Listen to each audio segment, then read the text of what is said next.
Americans.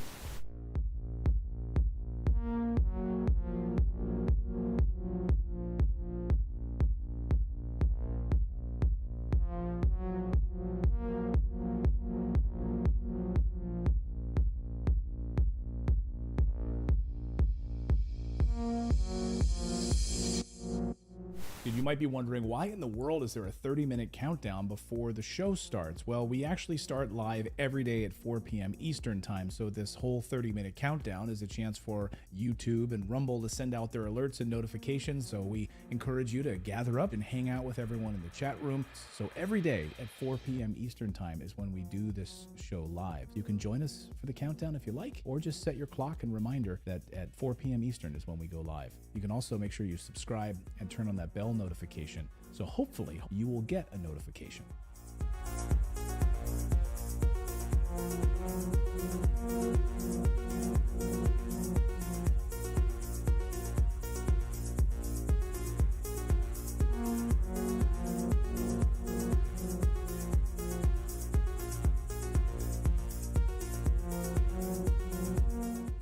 What do you have to say about dictators of countries like Indonesia, who we sell weapons to, yet they are slaughtering people in East Timor?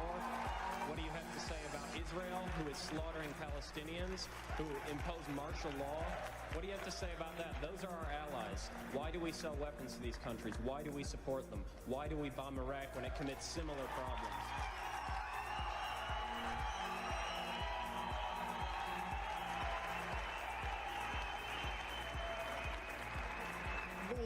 There are various examples of things that are not right in this world, and the United States is trying.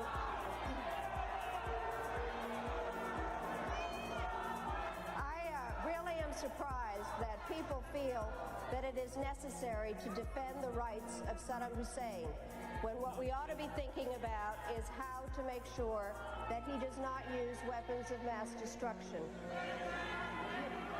I'd like to... Who are shouting? Just a moment. I'm not defending him in the least. What I am saying is that there needs to be consistent application of U.S. foreign policy. We cannot support people who are committing the same violations because they are political allies. That is not acceptable. We cannot violate UN resolutions when it is convenient to us. You're not answering my question, Madam Albright.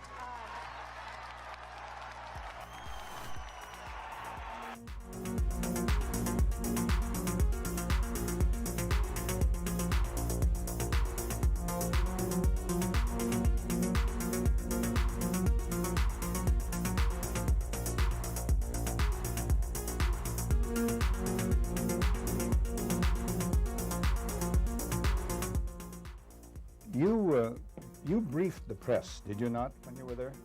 Well, I had several jobs. One of my jobs was that of analyst. I also was an interrogator and indeed briefed the press when we, the CIA, wanted to circulate disinformation on a particular issue. Disinformation is not necessarily a lie. It may be a half-truth. And we would pick out a journalist. I would go do the briefing and hope that he would put the information in print. What was your percentage of success? We were pretty successful in planning information of a rather rarefied nature. For instance, if we wanted to get across to the American public that the North Vietnamese were building up their force structure in South Vietnam, I would go to a journalist and advise him that in the past 6 months, X number of North Vietnamese forces had come down the Ho Chi Minh Trail system through southern Laos. Now, there is no way a journalist can check that information. That's data derived from radio intercepts, spy in the sky photography. So either he goes with the information or he doesn't, and ordinarily or usually the journalist would go with it because it looked like some kind of exclusive. Go after these gentlemen. I would be directed to cultivate them, to spend time with them at the Caravel Hotel or the Continental Hotel, to socialize with them, and slowly but surely to try to gain their confidence by dolloping out valid information which was true. And then I would drop into a conversation the data that we wanted to get across which might not be true. One piece of data, for instance, that we managed to plant in the New Yorker magazine had to do with a supposed North Vietnamese effort in 1973 to develop airfields along the border of South Vietnam. The reason we wanted to plant this information was that we were trying to persuade the U.S. Congress that Saigon should continue to get a great deal of aid, and that the North Vietnamese were the chief violators of the ceasefire accord. That was printed in the New Yorker magazine under the byline of Robert Chaplin, as indeed was a great deal of such information which we tried to circulate. Frank, a two-part question. What were the objectives of what was the objective of the CIA? What about the moral implications of what you were doing in feeding this information? Did the objective override the moral implications, moral problems? Well, the objective of the agency in general is to generate intelligence and get it back to Washington, to get at the truth and make sure the policymakers understand it. When you plant disinformation, you are diverging from that objective, and I think probably in retrospect it was very counterproductive. I am, as an ex-CIA agent, opposed to the disinformation activities in which I was involved. I admit that I was involved, and I think it served no useful purpose. Propagandizing the American public or Congress is not the CIA's job. As to the morality of what the CIA was doing or that particular activity, the war was a very relative thing. It was a relativist environment, and morality seldom came into play when you were operating in the field. In my estimation, a CIA man should be amoral. That may sound pretty shocking to somebody, but what if my morality were that of a Nazi or agent, if you will? You wouldn't want me to be your intelligence officer. Keep the morals out of intelligence. Keep the truth in, and stay away from disinformation.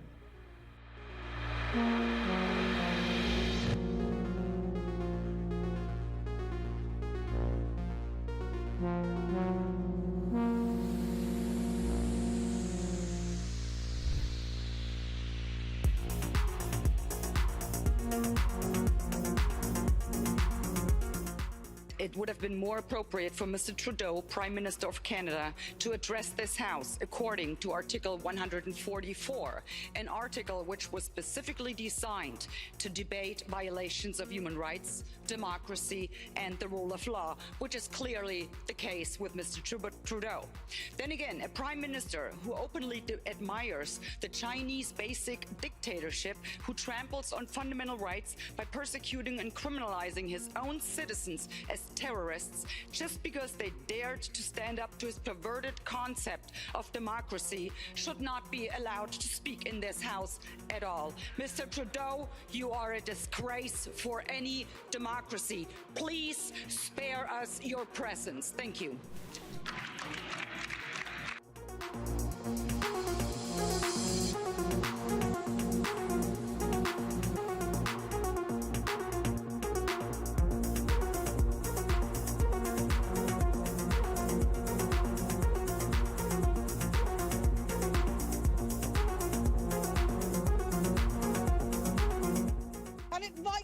Radical colleagues, but the answer to war is not more war, it's peace. And peace isn't delivered by the barrel of a gun, it's delivered by diplomacy, by dialogue. You can wish away your continent's history, but we share a continent with Russia. We will sit down with Russia.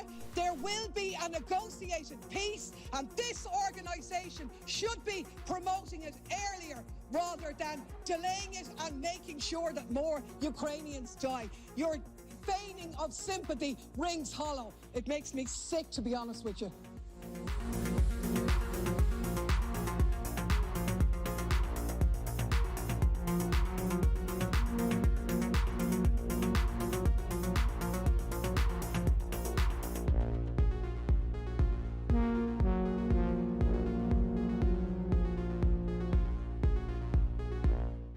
we become involved when disinformation poses a threat to the security of our country.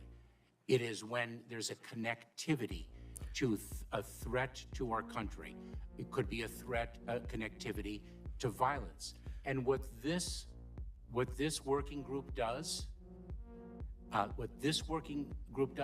is precisely what I would think you would want it to do, which is to take a look at the work, the disinformation work that our department has done and ask the following questions. Do we have policies? Do we have guardrails? Do we have standards? But here's the problem. We can't even agree. We can't even agree what disinformation is. You can't even agree that it was disinformation, that the Russians fed information to the Steele dossiers. You can't agree to that. How are we ever going to come to an agreement on what is disinformation so you can police it on social media? Senator, I have 2 points, if I may finish.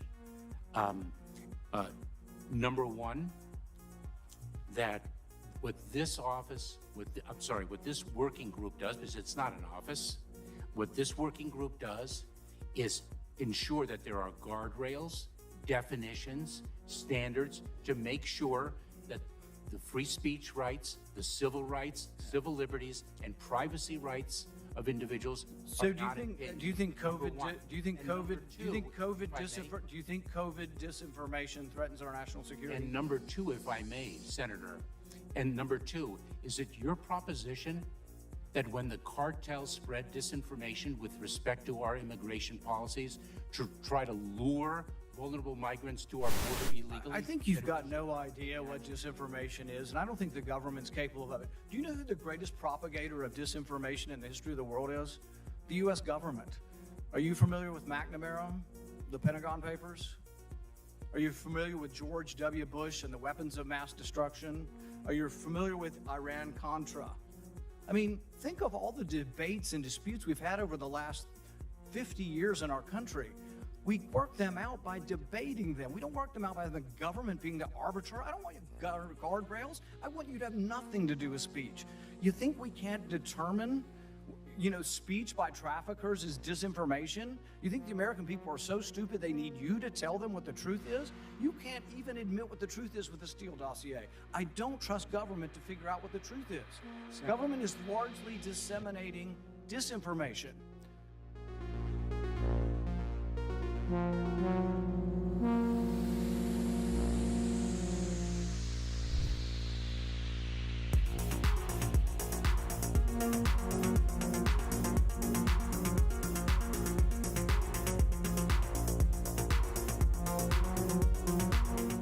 Hey everyone, just as a reminder, our show starts at 4 p.m. Eastern time, just a few minutes from now, but I should remind you that we have a daily newsletter. It's totally free. Natalie and I work very hard on it every morning over our cup of coffee, putting the stories together that we think are important that the mainstream media is going to ignore. All you need to do is go to our website. It's just redacted.inc. Put in your email address. We won't ever sell your email to anybody. And then you'll receive a welcome email. And all you need to do is verify that email, and 7 a.m. Eastern time is when we send out our daily newsletter. And it's about 5 or 10 minutes in length that you can read it over your cup of coffee. And like I said, we cover 4 or 5 of the big stories of the day, plus a couple of things you might have missed while you were sleeping. We try to have some fun with it, add a little humor into it.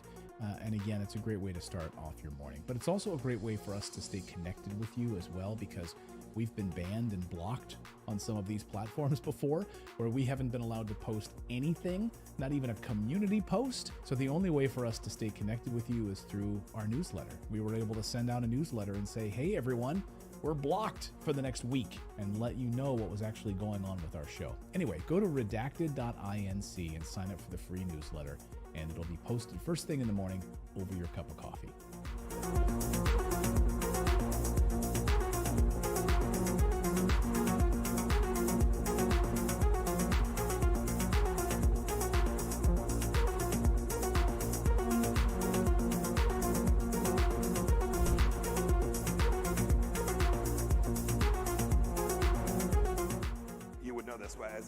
This is a bit of an aside, but in terms of how you think about problem sets, when I was a cadet, what's the cadet motto at West Point?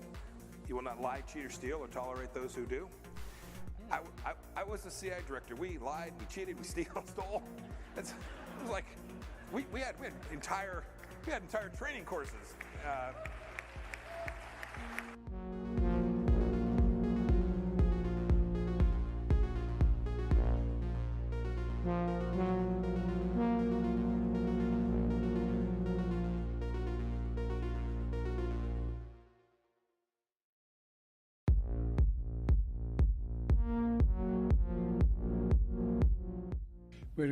We had a good discussion on ensuring global energy security and adequate oil supplies to support global economic growth. And that will begin shortly. I'm doing all I can to increase the supply for the United States of America, which I expect to happen. The Saudis share that urgency, and based on our discussions today, I expect we'll see further steps in the coming weeks. Are you worried about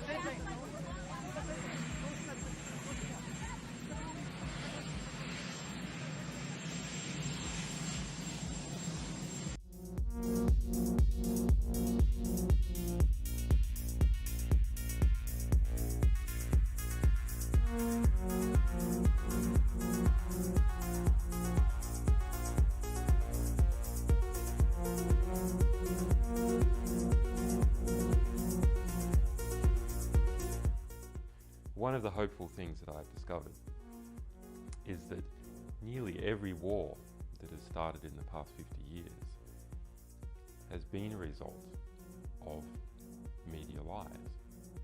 The media could have stopped it if they had searched deep enough. If they hadn't reprinted government propaganda, they could have stopped it. But what does that mean? Well, that means basically populations don't like wars. And populations have to be fooled into wars. Populations don't willingly and with open eyes go into a war. So if we have a good media environment, then we'll also have a peaceful environment.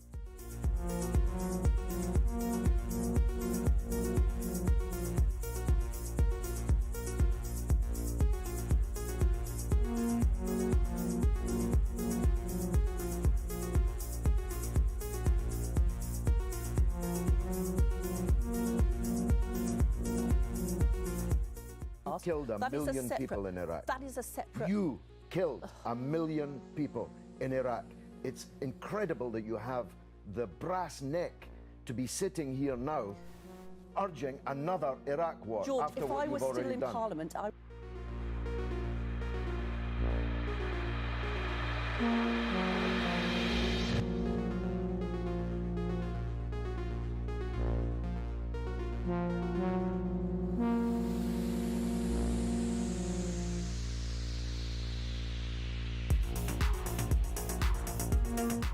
There can be no doubt that Saddam Hussein has biological weapons and the capability to rapidly produce more, many more.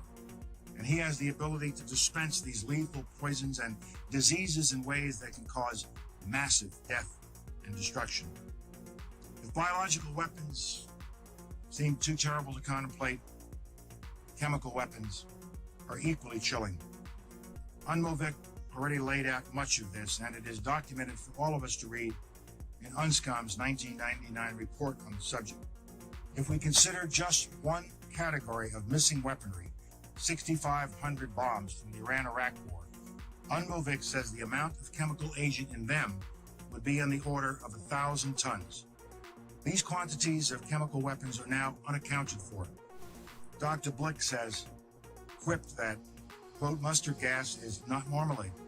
You are supposed to know what you did with it.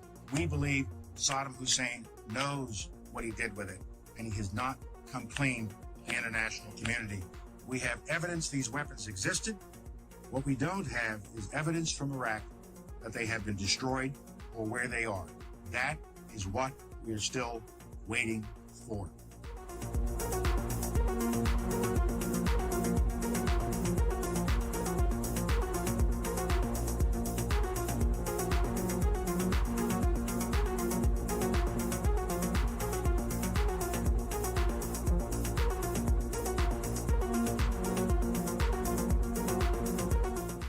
Okay, inspection worth doing, everybody's agreed it's worth doing, and it gets stopped. Yes, sir.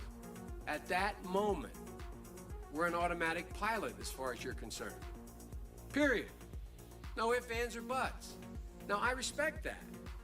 But now, it seems to me the Secretary of State might have a slightly different problem. Secretary of State might be sitting there and saying, now look over there on that side. Now, I remember so-and-so and so-and-so and so-and-so, and the 12 people on this side, they're all the ones that said they didn't want to use force.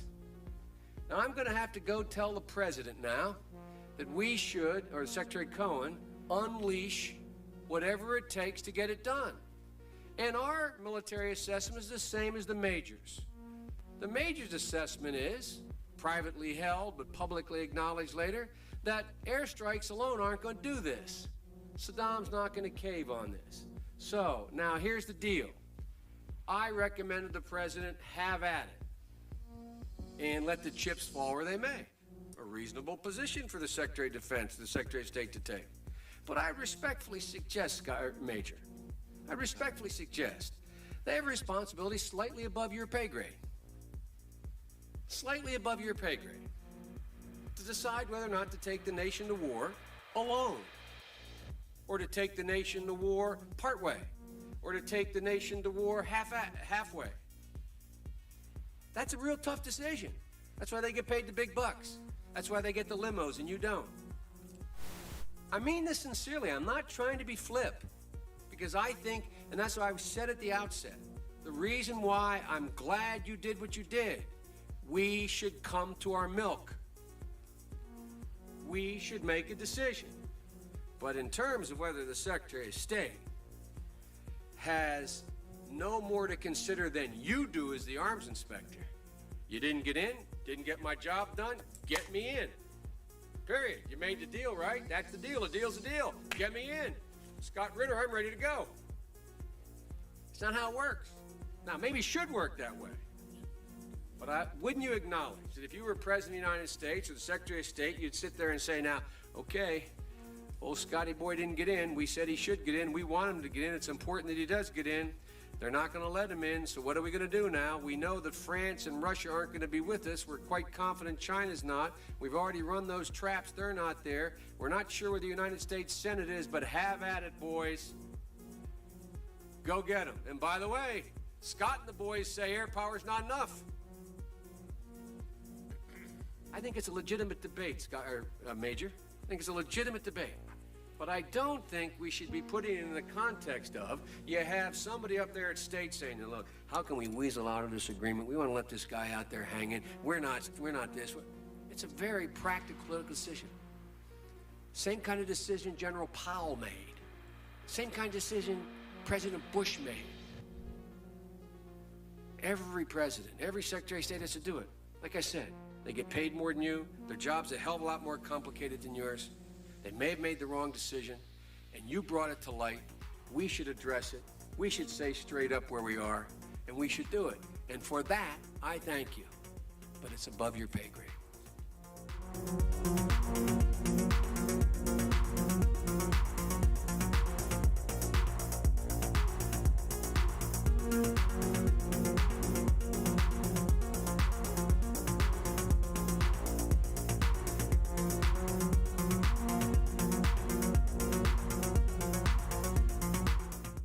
About 10 days after 9/11, I went through the Pentagon, and one of the generals called me in. He said, sir, you got to come in and talk to me a sec. He says, we've made the decision we're going to war with Iraq. I said, we're going to war with Iraq? Why? He said, I don't know. He said, I guess they don't know what else to do. He said, I guess it's like we don't know what to do about terrorists, but we got a good military and we can take down governments. And he said, I guess if the only tool you have is a hammer, every problem has to look like a nail. So I came back to see him a few weeks later, and by that time we were bombing in Afghanistan. I said, are we still going to war with Iraq? And he said, oh, it's worse than that. He reached over on his desk, he picked up a piece of paper. He said, I just got this down from upstairs, meaning the Secretary of Defense office today, and he said, this is a memo that describes how we're going to take out 7 countries in 5 years, starting with Iraq and then Syria, Lebanon, Libya, Somalia, Sudan, and finishing off Iran.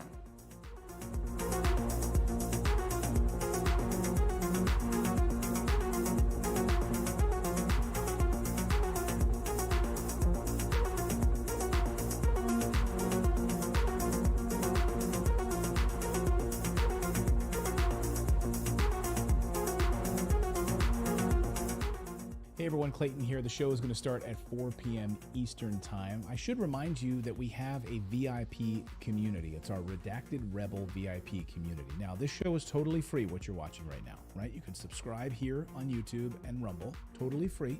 But if you'd like to support independent journalism, we are run by you. Without you guys, we wouldn't be able to do this show. We wouldn't be able to hire the team that we have. We wouldn't be able to afford the servers that we have. We wouldn't be able to afford the reporters that we have, the team that we have. So you can support us by going to redacted.inc, and on the right side of your screen, you'll see a VIP community button. Just click that, and for the price of a cup of coffee once a month, you can support us. We put out exclusive content, early interviews that no one else will see, live streams just for our VIP Rebel community. So again, it's totally free to watch this show.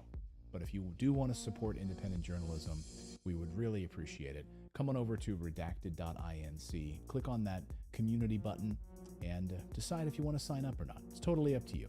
We thank you. And meanwhile, the show will start in just a few moments at 4 p.m. Eastern Time.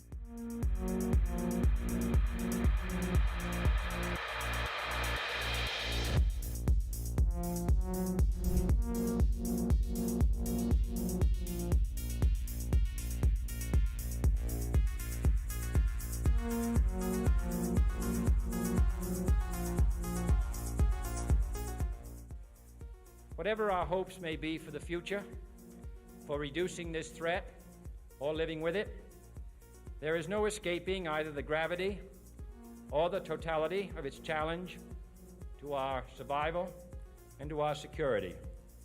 A challenge that confronts us in unaccustomed ways in every sphere of human activity.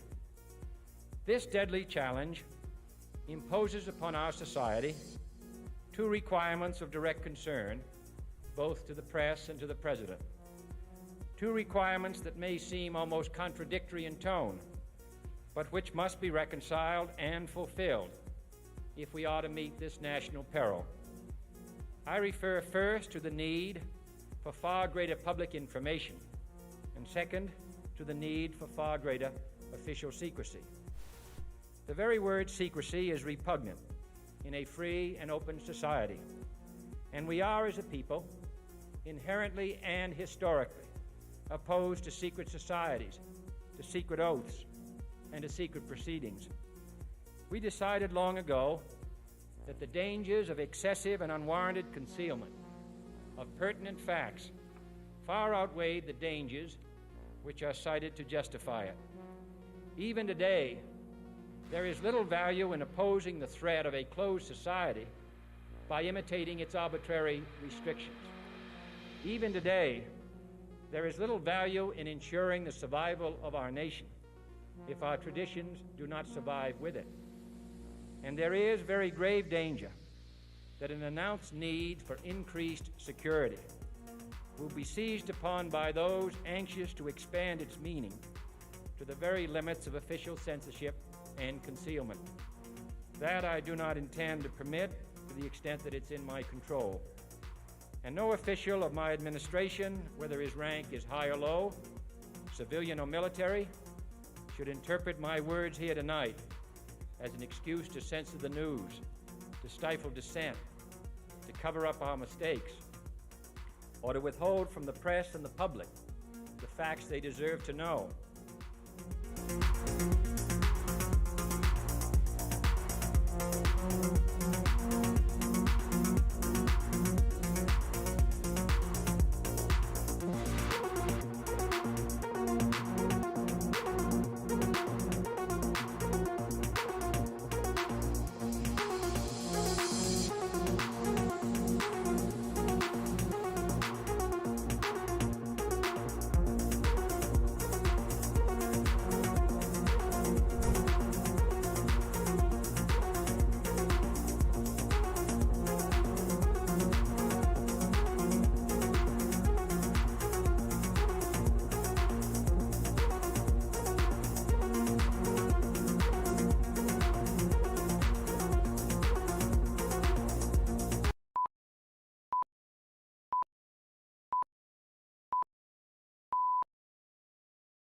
We are live. Welcome, everyone, into Redacted on this Wednesday. I'm Clayton Morris. I'm Natalie Morris. And on this show, we cover the stories the mainstream media largely ignores. We're going to look at Iran tonight and the Biden administration, of course, President Biden saying, hey, we are going to attack Iran. Yes, I've already decided. I'm just not going to tell you when exactly I'm going to do that, and I'm not going to tell you how we're going to do it. So we are going to attack Iran. And then this afternoon, Christopher Wray, the FBI, issues this dire warning about an hour ago that China is about to attack the United States in a big way. So what in the world is going on? Are these false flags? What is happening here? We're going to talk more about that.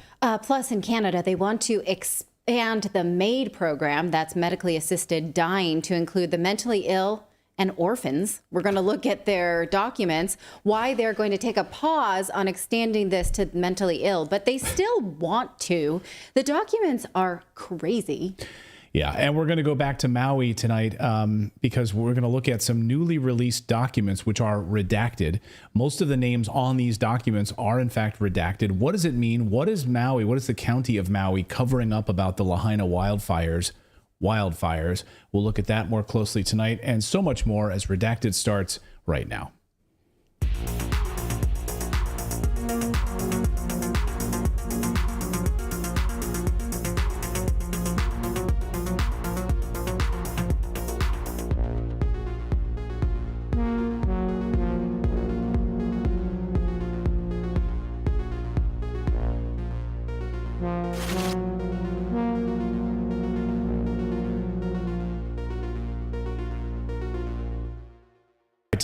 Just a couple of housekeeping items here is before we get started. So Colonel Douglas MacGregor is going to be joining us in a few moments to talk about the latest in Iran, what is happening there. We'll get his insights. Of course, he was a former Pentagon advisor to President Trump and one of the clearest, most honest, smartest voices in these past conflicts that we've been watching. So the Colonel's going to join us in a moment. Also, I should mention, we do have an audio podcast.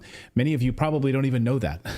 I forget to mention it, yes, but if you'd like to listen to our audio podcast, wherever you want, Spotify, it's all over the place. So if you want to listen to it while you're driving, we publish it. Philip, usually you cut it and publish it a few hours later, right? So it's up as an audio feed after the show. Yep. It's usually up between 5 and 5:30 p.m. Pacific Standard Time. Okay, great. So yeah, if you're driving, you want to listen to the full show, the full audio version of the show is always available in podcast form, so you can find it out there. And one other piece of housekeeping that I wanted to talk about. So last night we had a great guest on the show. Yes, it was Dr. Regina Watts-Heel. She wrote the book called Fisman's Fraud because she read the studies that the media and the politicians in Canada were using to institute vaccine mandates and lockdowns. She realized the study was based on fiction and was so pissed off that she went to the medical journal, the university, and the police and got nowhere. So she wrote this book. She was having a hard time getting it published on Amazon. She could not... she can't advertise it because of the content, but because you all, astute listeners and readers and viewers, were so interested in her project that we collectively took her book to #1 on Amazon. Take a look at this. This is what she's calling the redacted effect. Yeah, she tweeted about this a few moments ago, and I just wanted to say, because we called on you, we said, hey, let's make her book #1. And we did Amazon. it, you guys. And so the Redacted audience last night pushed this book about Fisman's Fraud, about this garbage in Canada as it relates to COVID and the fraud that they perpetrated on the Canadian people. #1 because of the Redacted audience. So thanks to the tens of thousands of you that went out there and decided to jump over on Amazon and make this happen. And read it for yourself. And I love it. I love that we have an audience of readers, that you are committed to truth and information. Also, when we talk about the Canadian MAID program later, and we talk about the studies that the Canadian government is using to decide who should die, who should get medically assisted suicide, I want you to keep in mind this study about just how the Canadian government uses academic research, how they're like, are these the people we want to decide who gets to die and who doesn't? So keep that in mind. We're going to get to that a little bit later. All right, and then we're going to get to Colonel MacGregor here in just a moment. But first, we want to tell you about our daily newsletter because you got to subscribe to this. It's totally free. If you're new to the show, hey, drop us a comment in the chat right now. If you're watching us on Rumble, if you're watching us on YouTube live, let us know where you're joining us from and just say, hey, yes, I am new. We have a daily newsletter. You should go subscribe to it. It's totally free. It's a way for us to stay connected with you, but it's also a great newsletter to inform you at first thing in the morning. We cover a lot of the stories that you're not going to see on CNN.com or any other place. You're going to get great coverage, and you can read it in about 5 or 10 minutes, and we'll cover, again, about 4 or 5 of the big stories of the day that'll kickstart your morning. So just go to redacted.inc, put in your email address. You will receive a welcome email, and then from that welcome email, you have to confirm that you want the newsletter. There's a link that we will send you. You just have to confirm it. So it's not any, what is it called? Phishing or anything like that. We want to confirm. Funny business. We want to confirm that you are a legitimate human being, no bots or anything like that. And then tomorrow morning, on Thursday morning, you will receive the newsletter first thing in the morning. Redacted.inc is the place to go. Redacted.inc. Are we headed towards a global war? It sure seems that way. Over the past few months, American forces have been attacked hundreds of times. Why? Has anyone stopped to ask the question as to why? Why are they there in the first place? And over the last few days, of course, 3 American soldiers were killed in the country of Jordan. Here are those 3 soldiers. Let's put them up here on the screen. Remember their names and show you their faces. This is Sergeant William Jerome Rivers, 46 years old. Specialist Kennedy LaDon Sanders, 24 years old. Specialist Brianna Alexander Moffett, 23 years old. Why? Why were they killed? So immediately the U.S. government bent over backwards to blame Iran for these attacks. Iran vehemently denies any involvement in these attacks. And even the U.S. Pentagon, when pressed on this, on the specifics of it, was forced to admit that they have no proof Iran was involved at all. Watch. Idris. Just to follow up, you said Iran was behind the attack. What does that mean? Have you seen evidence of financing or directing anything specific to this attack? Not just generally, but specifically.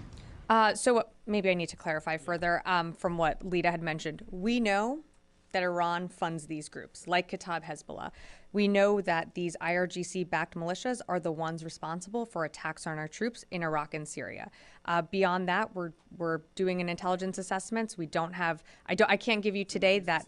This attack, linking it to Iran. We just know that Iran funds these groups like Kataib Hezbollah and other groups that have attacked our forces, but I don't have more to share on that. You're saying, right? As a general matter, yes. Let's bring in Colonel Douglas MacGregor. Colonel, I just want to first of all get your response, your reaction to what's been happening over the past few hours. The Pentagon admitting, well, we have no proof that Iran was tied to this specific incident, but they've got a history, so of course they're probably related to it, and therefore we need to launch and hit them hard. The president, we don't want to get out in front of what the president is going to do, but the president clearly is going to attack Iran in some capacity. We just don't know exactly what it will be. And Iran saying we have no involvement in it. So just give me your reaction, first of all, to that back and forth.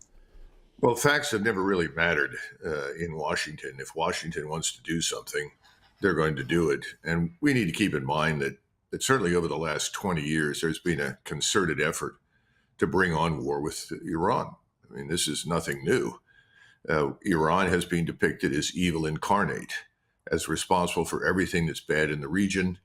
And since it is viewed as Israel's not only but principal opponent, Israel's agents in the United States, the lobby, have pressed very, very hard for a very long time. Your viewers will recall that enormous amounts of money were poured into the Trump campaign in 2016 by very wealthy figures like Adelson. He had, I think at the time, supposedly dual citizenship, Israeli and American, and he was desperate for a war with Iran. That's one of the reasons that Bolton was assigned to the White House National Security Council, and he was the NSA. So this is nothing new. What is new is that now we have Biden dealing with the facts, and the facts are that Iran was not involved. And we've heard this sort of thing before. Remember, the initial response was that what Hamas did was on orders from Tehran. Well, there was no evidence for that either. These are Arab organizations the people dying in Gaza are Arabs. They're not Iranians. And there is a tremendous difference between what we call Iran or Persia and the Arab states. That doesn't mean that the Iranians are disinterested in what happens to the Arabs there. But they have gone out of their way now for years to avoid provoking us. They could have done so in many, many different ways, but they haven't done it. You'll recall there was an attempt to punish us for the Soleimani assassination, but when the missiles were ultimately launched, all of them mysteriously missed their targets. And we were informed before the missiles were launched that they were being launched. And this is very simple. The Iranians didn't want to kill anybody. And we know from just 2 weeks ago, when they do launch missiles and they decide to target you, they hit you. They struck with great precision and violence targets in Syria and Iraq just recently. You know, they killed the Mossad agent who was a Kurd and his family in his house, a very short distance from the American embassy. And everyone was shocked. Well, there was no damage to the American embassy. That's because their missile technology is superb and precise, and the warheads are devastating. So the point is, no, if Iran wanted to do something, they'd have done it. What we really think happened increasingly is that the target was our base at Al-Tanf, which is very large and has been there for a long time to interdict anything going to Syria from Iran. In other words, via the Shiite Arab areas of Iraq. Well, that appears to have been the target, but what happens is that this device, whether it was a missile, a tactical ballistic missile, a cruise missile, certainly something larger than a so-called drone, because drones don't carry warheads that wound 35 people and kill 3. Just doesn't work that way. It was an accident. In other words, they missed their target. Well, that tells me that these are Shiite Arabs, militias. Why? Because they don't have the most modern technology that Iran has. So you're watching Arabs in Yemen, Arabs in South Lebanon, Arabs in Iraq, Arabs everywhere, to the extent that they can, striking at the Israelis because of Gaza. That's all. That's what this is about. And we're trying to turn it into something else and create a casus belli for a war with Iran. Gosh, that's been happening repeatedly. The only thing that stopped it the last time in 2019 was that Donald Trump said no. He was ambushed. He was ambushed by the CENTCOM commander, by Pompeo in the State Department, and Bolton, who was a national security advisor, presented with a fait accompli. They already had the strike packages identified and set up. This is our big moment. We're going to attack Iran. And Donald Trump said no. He said, first of all, they shot down an unmanned aerial vehicle, in other words, a Global Hawk, and that was riding right along the edge of the air defense identification zone, what we call the ADIZ. And under international law, if you put a military ISR aircraft right along the edge of the ADIZ, we have an ADIZ, everybody does. Everybody has an air identification zone. Then under the international law, the country that is under surveillance has the right to shoot it down unless you've informed that country that you are not a threat. Well, we didn't do that. It was a setup. People knew that the Iranians would shoot this down, which they had every right to do. And then Donald Trump said, well, how many people are we going to kill as a result of this strike? And they said, well, it could be 500, could be 800. And of course, he said, well, they didn't kill any Americans. This was unmanned. And finally, the key question was, well, what happens after the strike? Well, you get a war with Iran. And, right. And he said, well, I'm not sure we want that. That's not a good idea. So he avoided the apocalypse, okay, as far as Iran is concerned and we're concerned. Well, now we have this man, Biden. He's an altogether different personality. And I think in his own deranged mind, he is playing field marshal. And he's got everybody presenting him with all these options. And you have this chorus of people on the Hill. You have enormous numbers of wealthy, powerful donors. They're calling the White House, this is our moment. You must strike Iran. Well, if you do, you're going to get a major war. And that's not going to stop anytime soon. But their argument is, oh, no, if you fly B-52s over and do real damage, that will deter Iran. Well, if you believe that, I've got lots of swampland in Florida for you that I'll be happy to sell you because that's absurd. We're not going to deter anything. Right. That's the question. What are we going to deter? If Iran is not involved in it, they're not responsible for it, then how are we going to deter Iran if they're not responsible for it? The logic doesn't make any sense. And meanwhile, this back and forth, there are American service members being killed here. Now, you know, it's very interesting. You have these 3 service members who were killed, and was asked President Biden, well, are you going to have, is the president going to speak to the families of these service members killed? And that's what I kind of want to bring it back to. These are Americans who are all throughout this region at these outposts and these bases, in many of these spots illegally. And there's been really no discussion about that part of it at all.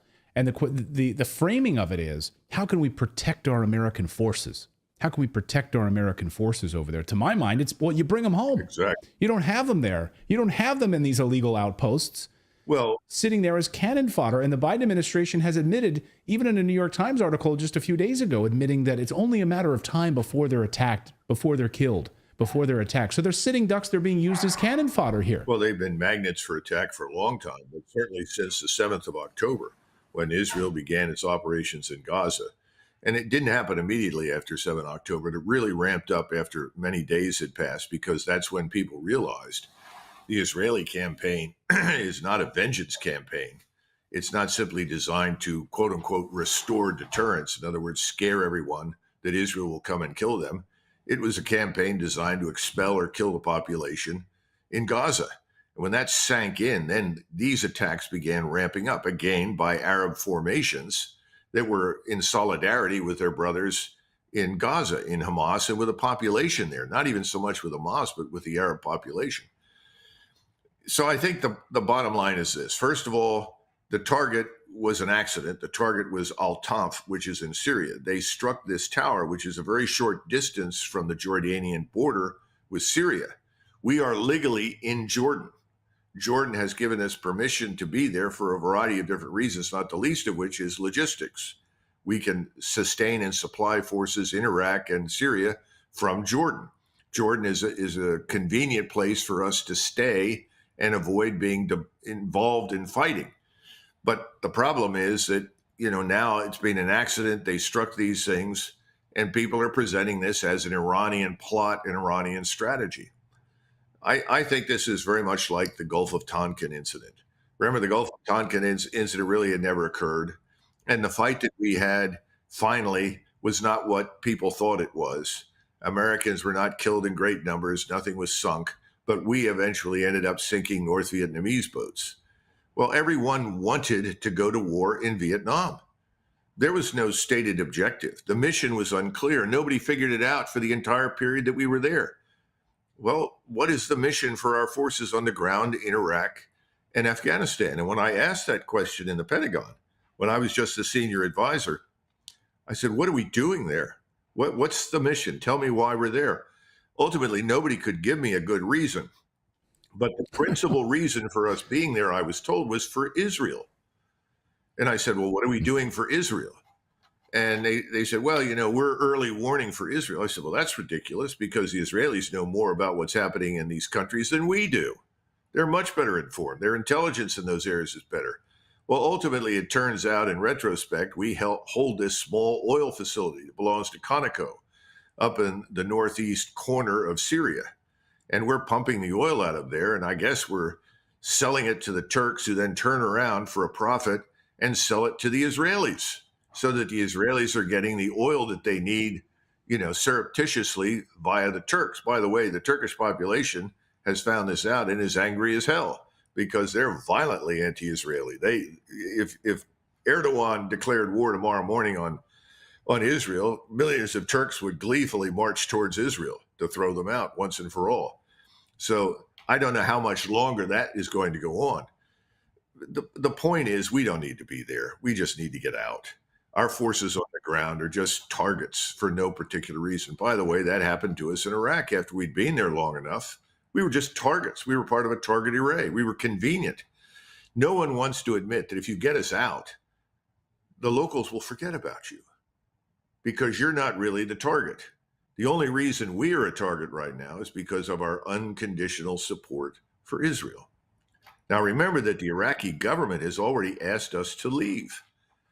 They subsequently told us to leave now in no uncertain terms. And you hear all this disinformation through the New York Times, Wall Street Journal, Washington Post. Well, that's not really what they want us to do. They really want us to stay. That's nonsense. Everybody in the region wants us out. So instead of getting out, which makes sense, and eliminating this tragic possibility, and these people were killed pointlessly in my judgment, the 35 were wounded pointlessly, we're going to let them stay there. And I think we're going to let them stay there because we don't want to admit that there was no purpose to it. Just as we've kept a lot of troops in Iraq because we don't want to admit that we lost. Iraq was a strategic failure. Syria is a strategic failure. Afghanistan is a strategic failure. Nobody wants to admit it. Washington never admits those things. So you're maintaining facades. It's tragic. That's what it's. And for the benefit of Israel, I played yesterday, the other day here on our show from 2002, congressional testimony of Benjamin Netanyahu being asked by United States Congress, about what their intentions are, what they want. Of course, Netanyahu wanted the United States to preemptively attack Iraq, take out Saddam Hussein. We did his bidding for him. He also said, by the way, Libya. So we did the bidding for there as well. We took out Muammar Gaddafi in Libya. And then, of course, the third on his list, the most important, is Iran, of course, as you mentioned. So 20 years of asking to have us, the United States, actively attack Iran, looking through all manner of false flag attacks, whatever you want. They've thrown the kitchen sink at this to try to make this happen. Do you think the Biden administration, the neocons in Washington, the war machine in Washington is just going to turn around, do an about face, and walk away from this plan to attack and to wipe Iran off the map, to use Lindsey Graham's assessment? Or are we going to have a war with Iran in some capacity? Well, I was asked that several times last year. Tucker asked me that, I think it was October, November last year, and I said we're on the path to war with Iran. I think we are. And sadly, I think we will do this. Remember that you have a third of the American electorate that is what I call the bombs away club. If you say we're bombing country X, they'll all cheer. They don't even know what's going on in country X, but they think our greatness as a nation is served by bombing people. It's not, but that's what they think. And remember that Iran is not Iraq. And this is another huge problem. And finally, the Israelis, the thinking ones, and there are many good, solid thinking people at the top of the Israeli Defense Force, privately, they know we made a mess of the region. It was expected that we would make the region safe for Israel. We didn't. It's been less safe from the moment we entered Iraq. We destabilized it, which is what all the Arab leaders told us we would do. Everyone warned us. Even Erdogan warned us, don't go in and make this matter worse. Don't destabilize the place. Stay out. But we went in. So I would argue that over the last 20 years, we've made it more dangerous for Israel than it's ever been. Now we want to talk, while we're talking about attacking Iran, Iran is a major military power. These are not hapless people with sandals and bed sheets and AK-47s and RPGs and a few command detonated mines. They have real military capability. They have a very sophisticated group of Iranians running the military establishment. They're very good at cyber warfare. They have excellent intelligence. They have brilliant missile technology. I mean, I've sat and listened to the Israelis who've given me very good briefings on this very topic. But the solution to that problem is not to poke it. If you poke it, it will launch. And they will launch and they can attack all the key positions that we have in the region. Remember, we have roughly 57,000 people on the ground in the region, in Qatar, Kuwait, Iraq, Syria. I mean, we just go down the list. All of those positions can be targeted and with great precision attack. Our air defenses are not very good. They simply aren't. They haven't worked well. Our air defenses that we built for the Saudis could not stop Houthi drones, let alone cruise missiles. So who are we kidding ourselves? If we do this, they're going to attack. They'll hit all those installations. Now, somebody said, well, will they attack Israel? I said, I think that depends on what the Israelis do. If the Israelis say, aha, brilliant opportunity, let's launch in support of this American attack, which we strongly support, then I think they'll launch whatever they've got into Israel. And they have enough to basically level Tel Aviv and Haifa. These are long-range missiles, 1,200-mile range with devastating 2,000-pound warheads. They're conventional and they'll do enormous damage. I call them blockbusters. They'll level city blocks. I don't see anybody benefiting from this. This has been my problem with everything the Israelis have done from day one. I understand what they want. I understand exactly how they feel. There's too much emoting. There's not enough thinking. Well, the military-industrial complex will make a lot of money off of this. Well, we don't have strong air defenses in these regions, so we really need to spend another $200 billion to shore up our air defenses in the Middle East to protect our American forces, our 57,000 forces that are in this region. So that's what you'll have the Warhawks in Washington doing. You can't lose sight of something very important, Clayton, that no one brings up. If we get involved in the Middle East this way, we're going to have at least a two-front war, maybe a three-front war. Obviously, the Russians are not going to watch Iran go under. They will prevent that. They will supply and assist and advise. If push comes to shove, they'll join, but they won't try to join. They'll try to stand in the background and provide the Iranians everything they need. The Chinese will do the same. If the Russians get involved, the Chinese may ultimately get involved because they're desperately dependent upon the oil and gas that comes out of the Persian Gulf. They're not the only ones. If the Straits of Hormuz are closed, if the Gate of Tears is closed and the Suez Canal, it's going to be hell to pay economically at home and all over the world. So eventually everybody will get involved and we'll be standing next to Israel, hated, despised, and under attack from everyone. But there's another front we're missing. Mexico. There's a substantial Hezbollah presence in Mexico. There has been for a long time. You also have ISIS chapters, if you will, operating in Mexico. They have reasonably good relations with the cartels. I imagine that out of the 9 million people that have been allowed to enter our country, there are probably several thousand people connected, primarily to Hezbollah and secondly to these ISIS chapters. I would expect real trouble inside the country. I would even expect the possibility that some of these serious weapons that may be in the hands now of the cartels end up being launched by these Hezbollah and ISIS people against us. We don't know. But I would bet on the worst case. And what have we done about the border? Nothing.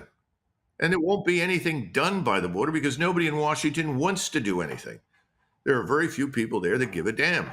The people that care are out there in the United States because they're the ones that are the victims of this whole policy of destruction. So this is bigger than the Middle East.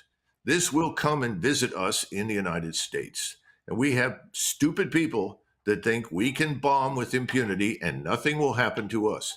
They are wrong. I hope our audience is paying attention. And I hope anyone watching right now, please share this video with people. You know, if we have 30% of the population that is in the bombs away club in the United States that think it's okay to go in and destabilize regions and bomb the hell out of people, please share this video with those individuals and listen to what the Colonel is just saying here in front of you all. Colonel, great to see you as always. Thank you for your amazing insights in this. And it was eye-opening to think about this third front, the idea of Mexico, these cartels. Of course, we've been covering this southern border and Hezbollah and the influx of tens of thousands per day into the United States. I hope Americans wake up to this. Colonel, great to see you as always. Thank you so much. Sure. Thanks, Clayton. Bye-bye. Appreciate it. Thanks so much, Colonel. Appreciate it. We have a poll going right now. We asked in the poll here, should we start a war with Iran? Who are the 8% that say yes? There's Why? There's always going to be trolls, but 90. We have 2,650 votes on our YouTube poll right now. 92% of you say no, which is good. But the Biden administration is about to do that. And I just saw numbers today. You know, when you talk about great replacement theory, that in September the birth rate in the United States was 304,000 births. Okay, in the United States. The number of illegal immigrants that came across the border in September, upwards of 354,000. So they are replacing us. This is happening. And so he talks about Hezbollah coming across the border. He talks about who knows what else. We see this warning today from the FBI regarding China. Mm-hmm. This is happening. And it's imperative to think about the U.S. southern border as a front in a war. Yeah. Like, why is it not being thought about that way? The United States military had guarded our border for decades at the southern border And now we think of it that's racist. You can't guard our border. Right. Really? Okay.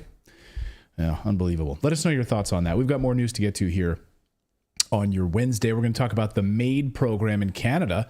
The Trudeau government, of course, wants to include orphans now in the medically assistance in dying and, of course, people with mental illness. But you have members across Canada in the government are saying, hold on a second, no way. So hopefully, maybe they got Tucker's message last week when he called it a genocide that's unfolding in Canada. Maybe people are paying attention to this ridiculous. It's almost comical what the therapeutic state can't quite figure out. They want to kill you.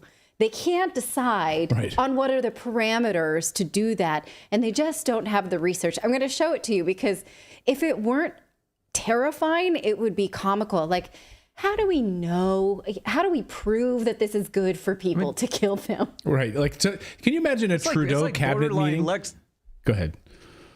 Go ahead. No, I was just going to say, this is borderline Lex Luthor shit. I mean, No, it this is. is like legit, like super villain. Yeah.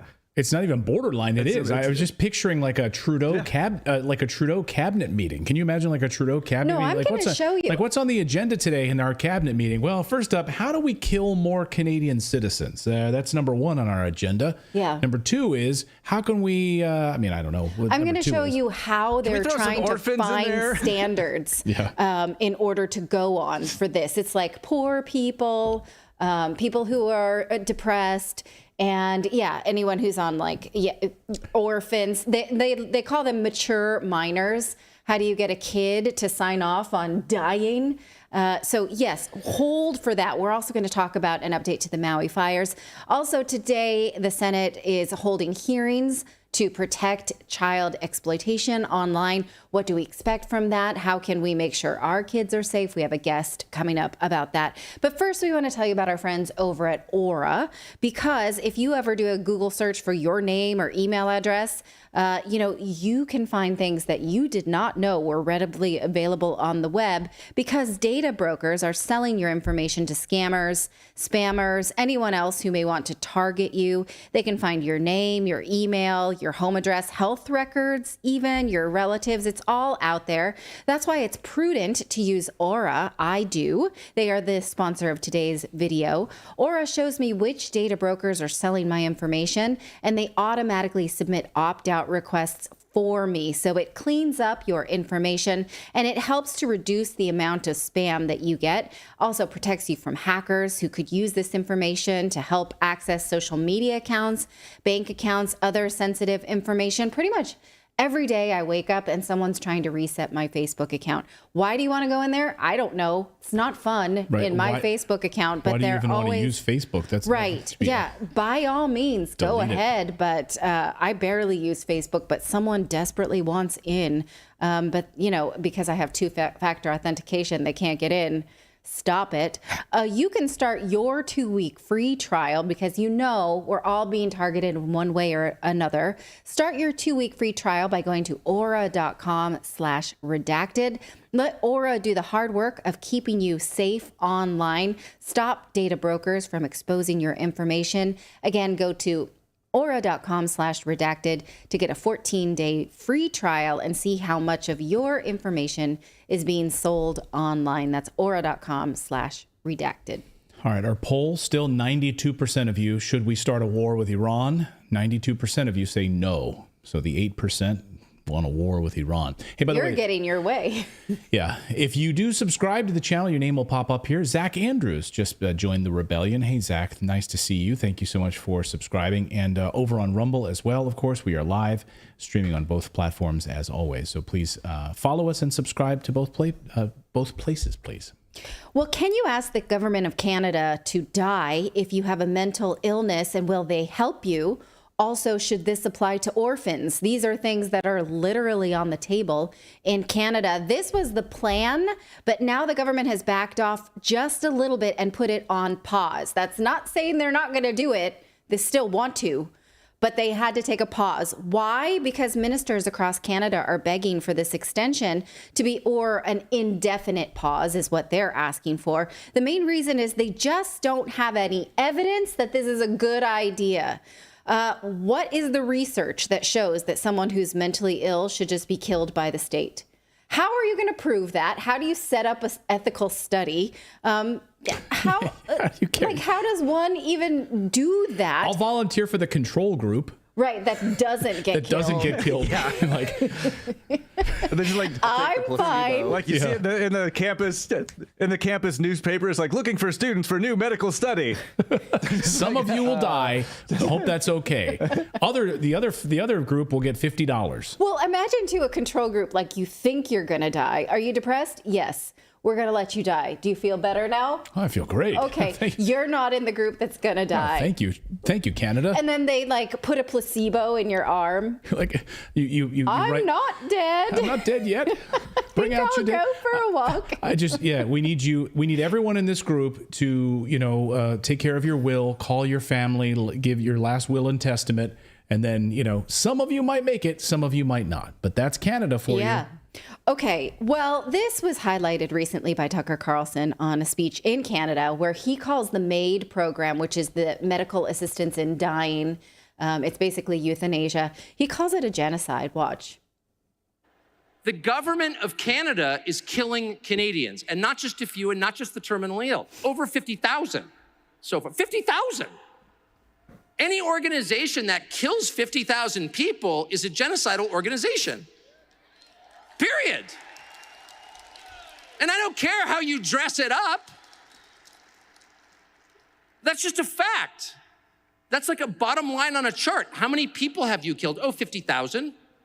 Oh, you're not in the good guy category. Sorry, we can't.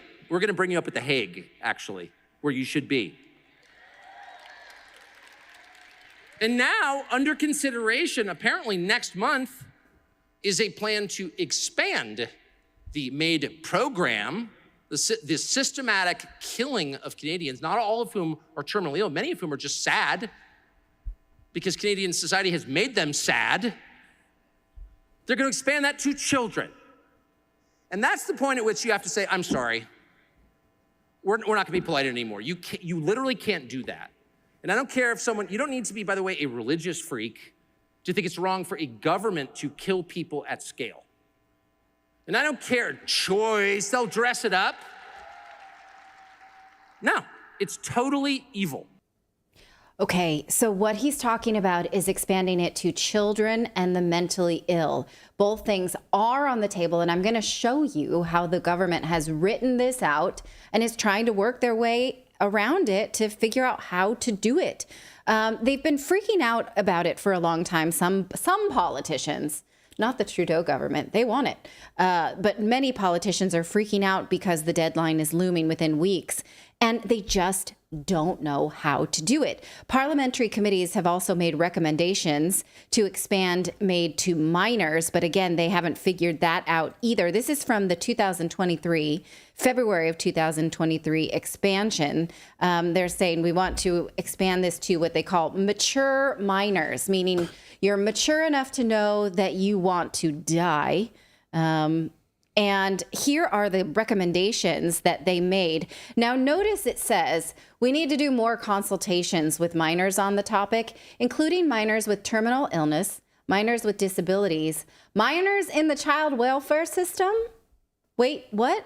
And Indigenous minors. So does that mean orphans? Minors who are in the welfare system.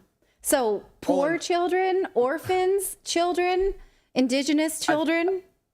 I was going to say, I think the bigger red flag for me is Indigenous, because it's like you're not mentally ill, you're not, anything, you're just Indigenous, so therefore you qualify. Well, there's a reason for that. I can explain that. That does sound the way, okay. It's because they have said that they want to be, I'm going to show you a little bit later, they want to be sensitive to Indigenous cultures. Like, Indigenous people don't just let you, I guess what they're trying to say, well, you interpret it when I show you, is that they have a culture that we need to work around. You can't just kill them with a needle. Like, maybe we need to honor their rituals, something to their, I don't know exactly. So you interpret that. It's okay. But you're right. It does sound like here are the people that we'd like to kill off. What I love is that they're woke even when they're trying to kill people. Yes, exactly. But yes, again, the welfare system bit here gives me pause. Like, oh, are they qualified just because they have a shitty childhood? Sorry, I said shitty. And also, who will pay for this? Well, again, it says Health Canada. They need to provide funding through Health Canada in order to do this research. Glad they have a doctor's shortage there. Right. They have a healthcare crisis in Canada. Now, Health Canada also paid for the study. The Canadian taxpayers paid for the study we talked about yesterday, the Fissman's fraud, that fake junk science, hate science that was used to institute mandates, vaccine mandates and lockdowns. So how much do we trust the Canadian government to make these decisions based on their science? Not very much. But back to this mental illness bit, the Canadian Medical Association, the Canadian Nurses Association, and the Psychological Association have all spoken out against expanding MAID for mental illness. So have ministers of all three territories and then also from Alberta, Saskatchewan, Ontario, you name it. There are 2 ministers from 2 provinces that said from PEI and Nova Scotia, they said, well, we're ready to expand MAID to the mentally ill, but if the rest of you are not, it's okay. We'll wait. But, we're just going to support our colleagues. But otherwise, we're okay with it, which is a lull. They're ready to kill off mental illness people, but they'll wait if they have to. Now, Health Minister Mark Holland says the government will delay the implementation of this to make sure that that they take the time necessary to get this right. He says here, the legislative timeframe is tight. We recognize this. This has to be done in advance of March 17th. We got a hard deadline to start killing the people. But I don't see the timeline as being a barrier. He says we need to move expeditiously. I don't understand that. Take a look at this quote. The time frame is tight, but we have to take our time, but we have to move fast. What the hell? That's how I'm going to answer when you ask me to do something around the house, like on a honey-do list. Right. I know you want it done expeditiously, and I'm going to take my time to do it right. But I'm going to take my time. Right. And I'm probably not, I might not do it, actually. Yes. I can only hope that they might not do it. Maybe that's what that means. He says here, if we could just put that quote back, he says it's just a problem because we've had conflicting testimony over the last year about how to do this. Well, let's take a look at some of that conflicting testimony that he's talking about. And I just took the liberty to pull a few things out of the parliamentary report that was prepared. Now, one of the problems is that mental illness cannot necessarily be called an incurable disease because MAID is meant to be used for people with incurable diseases. So you have terminal cancer, you know you're going to die. That's why they instated this, or so they say. But mental illness... Right. But mental illness, experts can't agree on what is called incurable. And if experts do agree, it's kind of bad for their business model, right? Like, oh, you have, I don't know, whatever mental illness, phobia of people. You're an agoraphobic. We can't cure you, Sandra, so let's just kill you off, right? And so, well, then why would anyone go to a psychologist if that's not curable? So they're motivated to say that that's not curable. Here is one testimony from Dr. Gupta. He says, I think a large part of the debate between those who say an illness cannot be deemed irremediable and those who say it can is the result of the fact that they use different definitions. Of course, we know there are illnesses that we will never be able to cure. We are 100% sure of that. Yet there are many other illnesses we know less about, especially as regard their long-term evolution. In such cases, what is the degree of certainty required? The devil is in the details, he said. Now, that's something that I do not like. Can we fix that, Sandra, that mental illness you have? We're not sure. The devil's in the details, so you can die. Well, is it for the government to be that devil? I don't like that, especially not the Canadian government. Also, does MAID help people who are already suicidal? Experts do not agree on that. So, their rationale is like, look, we better kill this person because they want to kill themselves anyway because of this extreme mental illness. Well, here is one witness that said, while suicidality may be a symptom of mental disorder, many people with a mental disorder are not suicidal, while others with no mental disorder are suicidal. So there's no thread that runs through this. They're not necessarily killing people who would already kill themselves otherwise. So you're saving nobody, basically. Right. You know what I think we need to do? Mm-hmm. I think we need to follow the money and see if there are kickbacks on the drugs that are going to be used to commit these suicides. I'm Because sure that's probably the case. yeah, Yes. This is the pharmaceuticals. Right. And this Dr. Black here said that 40 to 50% of those who die by suicide do not have a serious mental health diagnosis. So the people who are suicidal are going to kill themselves anyway. They're not necessarily going to apply for MAID and wait it out. These are mutually exclusive groups, basically. He worries that MAID for mental illness would be suggesting a solution that these people hadn't thought of otherwise, and it'd be an off-ramp to people who would have got better. Here's this other expert, Mr. Krausert, said that he likely would have chosen MAID in his darkest days of depression and anxiety. And now he has a rich life with a successful medication and therapy, but they're worried about it sends the message that there's no hope and people are disposable. And how many people who would have got better would have, it's too late. Well, they might have got better, but no, they're gone. That's lost case. And lastly, we don't know how many people who choose this for things that are just related to hardship. So some witnesses, it says, express concerns that individuals are requesting MAID due to suffering related to poverty, lack of adequate housing, social exclusion, and other determinants of health. Well, mental illness can encompass all of those things because we as a society tell people when you're having a hard time, it's not your fault, it's just mental illness, right? It's not discomfort, it's systemic. And also, like we were talking about earlier, they want to be sensitive to Indigenous people, and that has yet to be resolved. Here it says, Indigenous people in Canada have unique perspectives on death.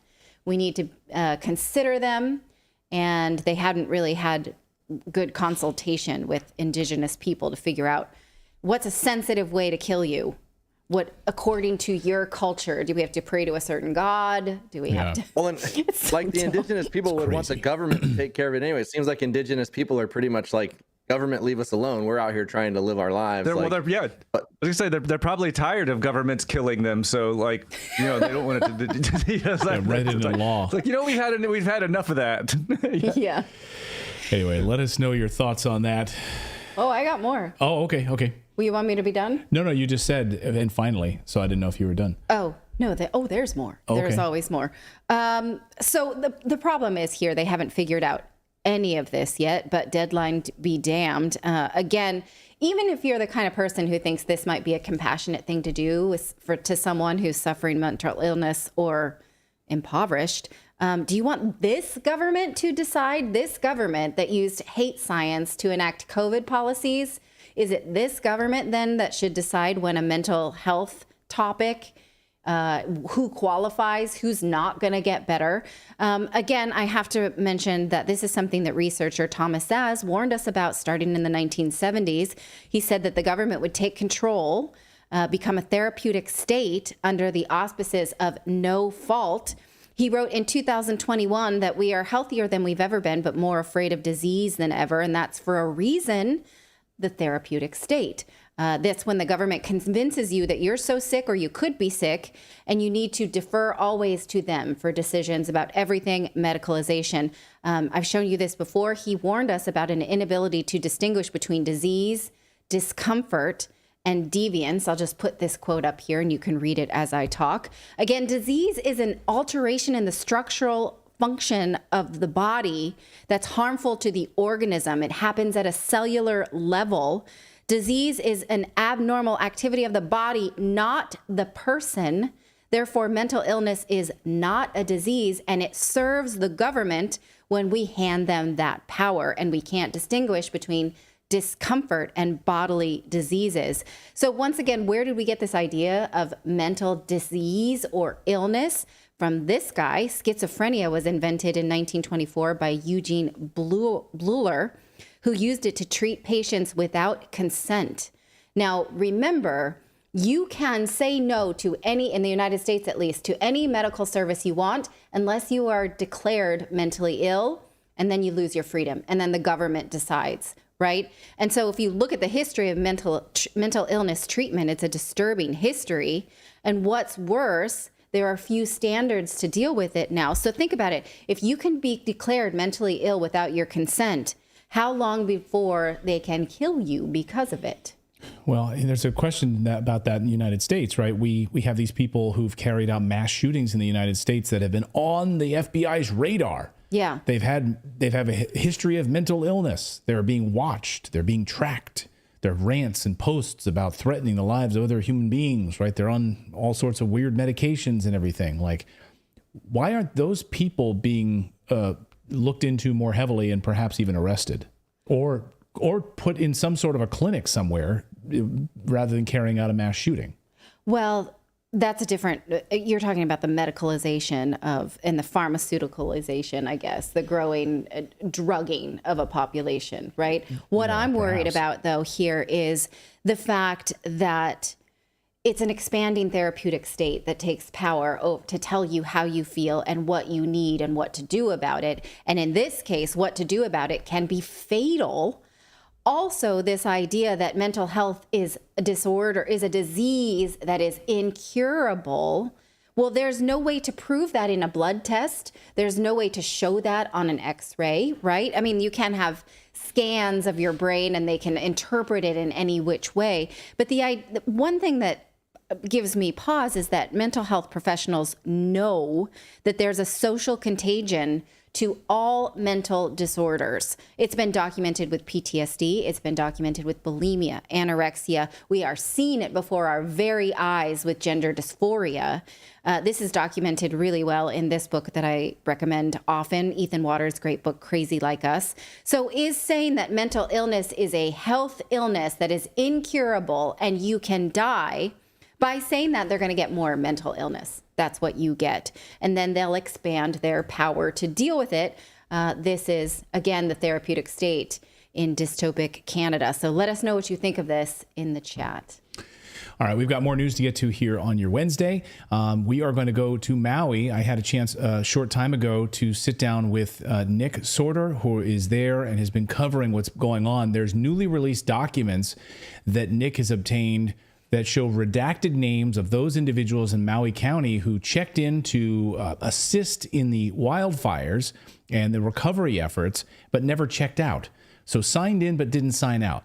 And there's dozens of names that are completely redacted and being withheld. There's a cover-up going on in Maui, and certainly as it relates to what happened in Lahaina. So we're going to talk to Nick here. It's a fascinating discussion that we had about these newly released documents. So we'll get to that in a moment. But first, we want to tell you about our friends over at Moomoo, because right now you can get 15 free stocks when you sign up and open up your account. You know, the Fed, of course, has their big meetings over the past few days, and we are watching to see what's going to happen. And some of this, some of the commodities and some of the stocks that I actually do invest in, holy smokes, have now hit all-time highs, beat revenue beats. And now is the time, because I had my money sitting in this 5.1% API account that they have. And now I'm going to deploy that and be buying some different stocks as a result of what we saw with the Fed and what the Fed is doing this week. So anyway, Moomoo is a fantastic trading platform that you can go to redacted.inc/Moomoo, and they give you all sorts of level 2 data and actual extra advanced charting techniques and data that you don't get from other apps, and you have to usually pay for all of that with these other applications. With Moomoo, it's free. You get all of these advanced tools right there inside the application. And if you're not investing, like if you put in a few $1,000s and you're thinking about investing, great. In the meantime, allow it to grow at 5.1% API. And now they're adding the additional 3% API for the next 3 months right now. So that's 8.1% return just by having your cash sitting there, parked there like a savings account. So, I mean, our savings accounts at your local bank is like 0.01%. It's awful. So our friends at Moomoo, check them out today. And yes, they just rolled out in Canada and Australia. Of course, they now have, and I know probably some incentives coming to Canada. I just saw someone in the chat saying, yes, you can sign up in Canada, but they don't have all the extra bells and whistles and 15 free stocks that you can get in the United States. Yes, that is true. And hey, maybe I'll ask the folks at Moomoo, hey, we'd love for our Canadian audience to get some additional bells and whistles as well. Let's see if they can do that up there. But anyway, check them out right now. Go to redacted.inc/Mumu and get those 15 free stocks when you sign up. Again, that's redacted.inc/Mumu today. Check them out. And you can get those 15 free stocks plus the 5.1% API. All right, here is my interview with Nick Sorter. What is the government hiding about the fires that destroyed the city of Lahaina on Maui, Hawaii? Well, newly released documents show a lot of names and a lot of names that have been redacted. Those individuals that tried to respond to the fires, who tried to sign into Maui's Emergency Operations Center, and those names have been withheld from the public. Why is that? What is the government hiding about these fires? Nick Sorter is an independent journalist. He's in Lahaina at this hour, in the dark of night right now, and he joins us. You received these documents, Nick. What do you think the government is hiding, and what do these documents show us? So basically, the documents are it's a sign-in sheet for the Emergency Operations Center on the day of the fire, the day that Lahaina was incinerated. However, this took months and months and months for them to release this heavily redacted sign-in sheet. And, you know, all it does is it brings more questions than answers at this point because, you know, we don't know who was making the calls. Who were the ones that, you know, who made the call to block the roads? Who was commanding the Coast Guard that day? And it took them hours to start rescuing people in the water out here. Who made that call? We don't know who any of those people are. And most of these people work for the Hawaiian government as well with various different organizations. There's no reason these names should be redacted. But the censorship of information out here on Maui is it's unbelievable. All it does, everything that the government out here ends up doing just makes people trust them even less. And, you know, of course it's going to look like they're hiding a bunch of stuff based on making redactions like that on a sign-in sheet. That's really sketchy. We've also heard from first responders who said they were turned away when they arrived, and firefighters who were there on scene and who were turned away, told to leave the scene and to get out. Again, have you heard that from first responders, firefighters, and individuals that you've spoken with there on Lahaina? Yeah, and I have heard that. But in addition to that, the firefighters that were on the scene didn't even have water. They're trying to fight a fire without water. And, you know, that's a whole mystery in and of itself. They didn't have the resources. They didn't, I mean, it was such a cluster. And to think that all of this stuff went wrong, you know, how many coincidences can there possibly be? Right. I mean, let's go through some of these coincidences, right? Mobile phone service was turned off many hours before the fire, right? Why was mobile phone service turned off before the fire? We had reports of electricity turned off before the fire.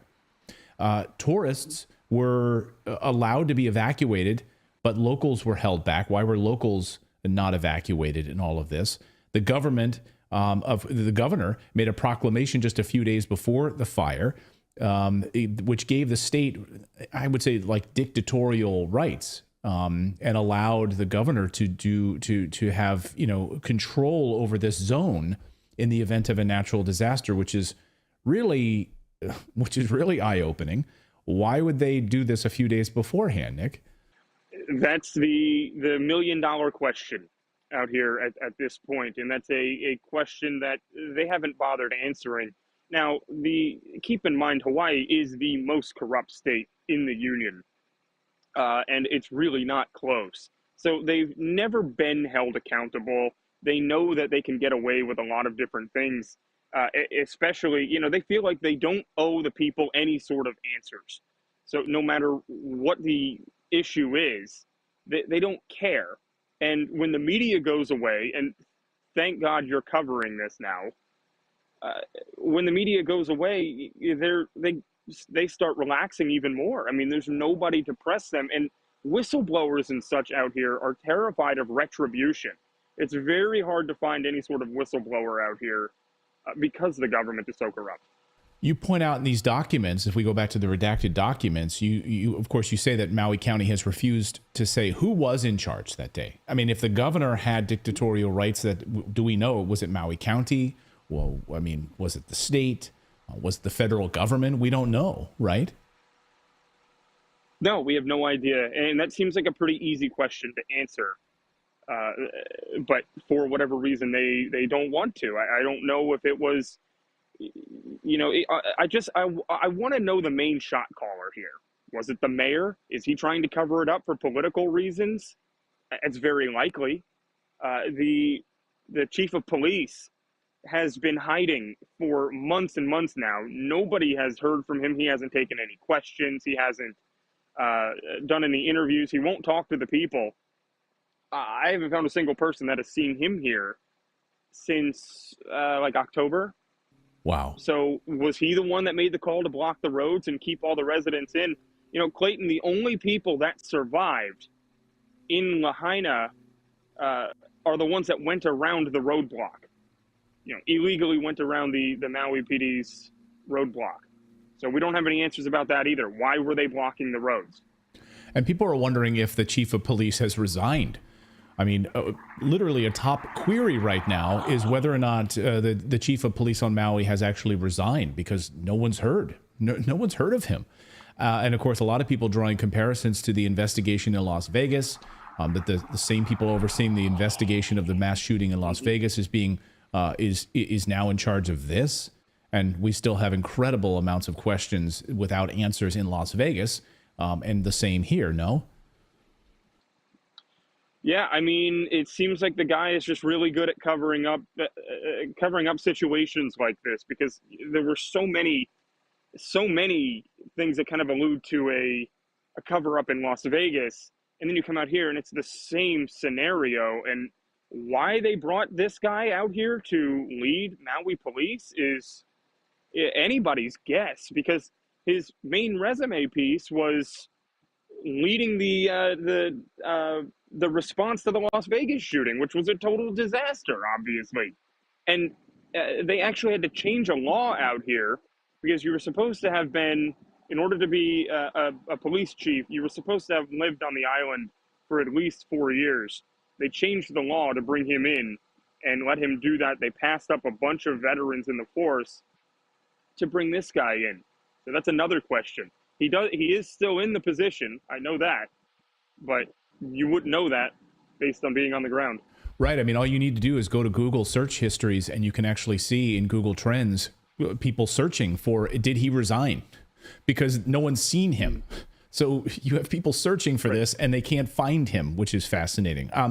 You spoke to experts who said, this is a huge red flag, these redacted documents. You have 38 people that signed in that day, 24 never signed out, including the mayor. What are these experts telling you about this procedure? Like, why is this highly irregular?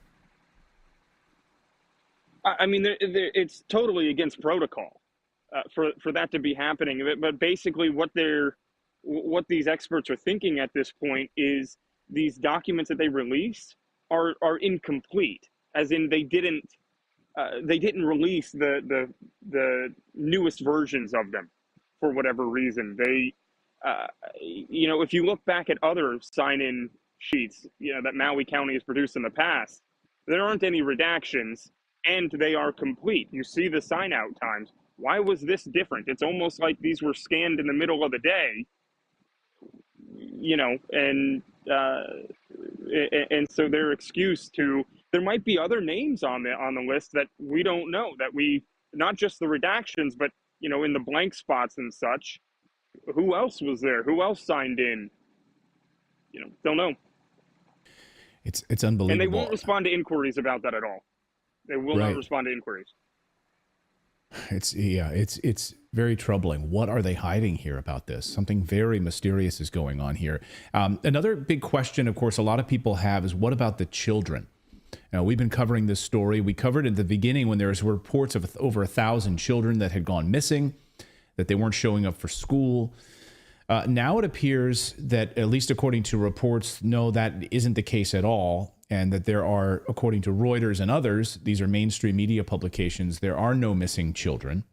on Maui. And if you go to the government's own websites and resources, like I have, I've gone through their missing persons cases. There are no missing children related to the Lahaina fires on the government's own website for missing children. Even so, prior to the fire in August, there are missing children. And then about a month or so after, there's missing children, but totally unrelated to the fires in Lahaina. So what have you been hearing, talking to local residents? Maybe can you put this story to bed for us? You've been talking to a lot of residents down in the tent city that's been set up. You've been talking to the people who've lost their homes, lost their businesses. Can you talk about the body count, the death count of individuals who we know were killed, but also the missing children piece of this? Yeah, so nobody at this point that I have spoken with, literally not even one person, and residents anyway, believe the death count. No, it's the only disaster that I've ever seen where the death count has gone down. So we should be clear. The confirmed the deaths. official death count now is 97, but in the days after the fire, it was in the hundreds, if not thousands, right? Yeah, it was in the range of it was well over believe 150 for a while, and then it started just steadily dropping. And I don't know how you get confirmed unconfirmed deaths, because they were confirmed and then they ended up being unconfirmed. None of that makes very much sense to me. But they won't tell us anything about children, like the numbers of. You do have a lot of families that have ended up having to move off the island. So part of those unaccounted for numbers when it comes to school enrollment and stuff has to do with that. Because the housing crisis here has gotten so bad and the Biden administration is doing absolutely nothing to help these people at this point. It's almost like they're intentionally being choked out. They don't have a choice but to leave unless they want to be homeless with their families. Now, I do know that there were a lot more children killed than the 2 that have been confirmed. Now, the government hasn't given that number of 2. Now, how do you know that? Have you can you be specific about that? You've spoken to families who know that other children were killed. So we have 2 official children that have been killed as a result of the fires. That's what the government says. And you've heard that there are more than that.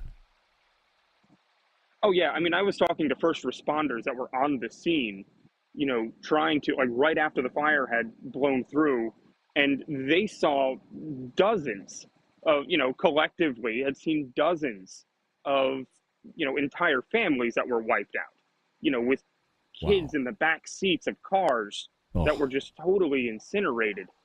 And they're absolutely haunted by it. A lot of them are suffering from PTSD at this point from seeing, dead children, but they've hidden the number from even the first responders. They don't even know exactly what the number is at this point. The government won't tell us. They know the answer, but they won't tell us. But it's definitely more than 2 is what you can say for certain. It's definitely more than 2. Yeah. So as to these missing children, it's dozens. Yeah, these reports seem to be off base then with these initial reports of thousands of missing children. That seems to be not accurate, correct? I mean, based on school reports and people moving off island, that number seems to be wrong, correct? Yeah, I have never seen any reason to believe that there were over 1,000 missing children. I mean, you can say there were a hell of a lot of missing people that were unaccounted for in the days after the fire, but it wasn't necessarily just about children at that point. It was, I don't remember what the initial missing count was total overall, but it was probably pretty close to 1,000. So I'm thinking that's where the number came from. Yeah, it was around 1,000 or a little over 1,000. And of course, yeah, there was a lot of conflicting reports about that. So, well, that's good to hear. I mean, I think a lot of people are like, where are these thousands of children that are missing? It turns out that that's, well, according to locals, that's not true. And that those children have been accounted. It's worth noting that if there were thousands of children missing, all it would take is one parent to come out and start screaming about it. Right. In order to, to drive a hell of a lot of buzz around that, but we haven't heard that. I haven't heard anybody that has, there are people that have their children, they know that their children are dead, and that's really sad. Or they, like I said, a lot of parents perished with their children as well. Right. But no, I can't substantiate that, and I'm kind of glad that I can't. I mean, of course. Yeah. Yes. I don't want that to. That's a story I'm happy that is not accurate. I'm thrilled that we have an update on that part of the story. I'm not thrilled that the government is lying about the amount of children who've died, and their official number is 2. And we know from first responders and first person sources on the ground that you've spoken to that number is much higher. So that part of the story we can corroborate. The other part of the story we've had to shoot down, and I'm glad about that. And everyone watching should be glad about that.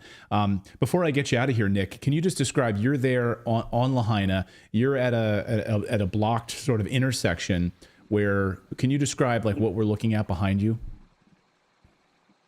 So behind me right now, you're looking at, you can kind of see a little bit over here. You can see the part of the wall that they've put up around. Like I'm telling you, Clayton, this would be, if our border was as secure as the wall they built around Lahaina, I mean, illegal immigration would shut down immediately. This place is a fortress.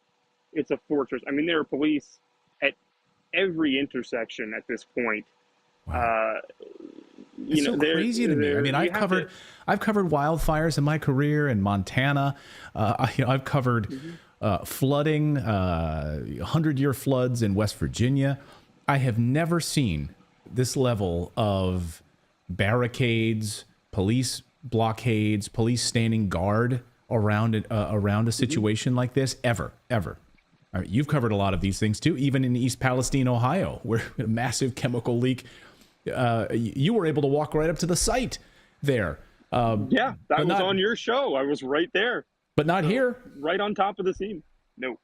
If I walk past the barricades, I'm going to jail. That's just that's what they do. They throw you in jail. So it's really, really odd. Yeah. It makes a lot of people very uncomfortable. Well, Nick Sorter, thank you so much for your amazing work out there in Lahaina. Keep it up, and we will continue to follow this story. You can follow Nick on Twitter as well, or X, doing an amazing job out there. Thank you for bringing this to us, Nick. We appreciate it. Thank you, Clayton. Thanks, Nick. And as I mentioned earlier, we caught up with Nick in the pre-dawn hours out there on Maui to be able to speak with him, trying to wrangle time zones. It's impossible with and especially with an independent journalist who's out in the field and trying to get a good cell signal where he's not going to get arrested. So yes, we spoke a number of hours ago today to bring you that story. So I have to say, I mean, to me, that's good news on the child front. But to me, what's bad news, of course, is the cover-up and what the government is hiding as it relates to this investigation and what happened there. We still don't know, and they're keeping it from us. I mean, right.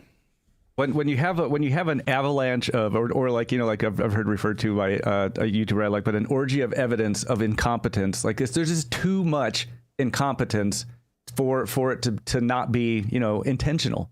Yeah. Like you can't just have like, the fire department had no water, the electricity. I just don't buy it. There's too much, too many things like that are involved in this. Well, I've separately spoken to first responders who were there and were turned away. They were there to help and they were told to leave, get out. I'm like, why? Really? Like, how many first responders were turned away at ground zero? No one. It's very strange. Very, very strange. We'll continue to follow the story. And I still think it comes down to just simple greed and a land grab. I think ultimately, like, there's nothing more nefarious. I mean, it's pretty nefarious, but I think that's ultimately just all it was. It was just it's an attempted land grab. Right. And immediately following, of course, they had offers. Families had offers to buy the land and to pick it out from underneath them. So we know that happened immediately. Yeah. And it was happening in the years ahead of time, too. And they were turning them down. So we know that was the case. Anyway.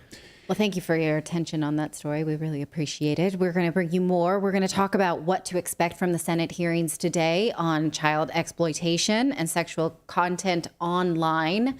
Amazing. We can't talk about vaccines, but how much disgusting things there are around child sexual images still are online. So we're going to talk about what to expect, how you can protect your kids. We have a guest coming up to talk about that. But first, we want to make sure that you know that there is a Redacted store if you would like to show your support of independent journalism, specifically the show Redacted. Someone recently said, who owns Redacted? Who are your financial backers? Just us. It's just us. We own this show. We do our research. It's just literally a mom and pop shop here, plus Philip and David. So Grim. And Grim, right. So if you'd like to show your support to the Redacted store. And by the way, Grim, our graphic designer, he made all of these designs. That's right. Yeah. He's a pop too. So, yeah, and by the way, there's a new shirt coming out this week of one of our farmers' shirts. We're very excited about it. So go check out the Redacted store right now for some of our I Will Not Comply hoodies and other things like that. Right. Mugs, stickers, all of that stuff. So it all can be found. Just check it out, look around, see what you might like to show your support at redactedstore.com. Child sexual abuse material, or CSAM, is hiding in places that you may not know to look. As a parent, this is clearly terrifying. Congress is going to investigate, but what are they going to do about it? Today, the Senate will hold a hearing on protecting children, and it will include testimony from tech CEOs from Discord, Meta, Snap, TikTok, and X. Our next guest is an expert on this one. She's one of the foremost researchers on the topic. Lynn Shaw is the founder of Lynn's Warriors. The mission statement is ending slavery and sexual exploitation by raising awareness through media and grassroots mobilization, advocacy, education, and policy. Thank you so much for joining me on this topic. Well, thank you, Natalie, for wanting to cover what is considered something that a lot of people, especially mainstream media, don't want to talk about, but we must. It's the reality in 2024.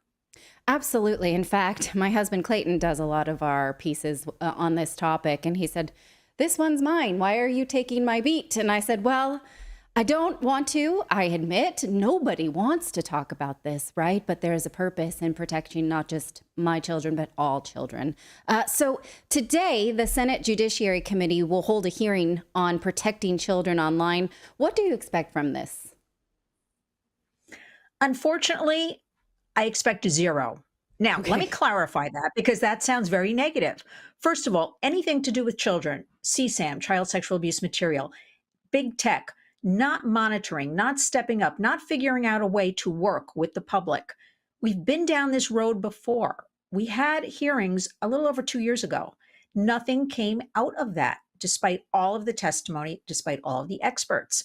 So all of a sudden, we're doing it again today. That is why I want parents to step up, caregivers, guardians, family members, and in their own homes and communities, become that warrior. But Natalie, they need the education. They need to know what's going on. They need to know what's happening online.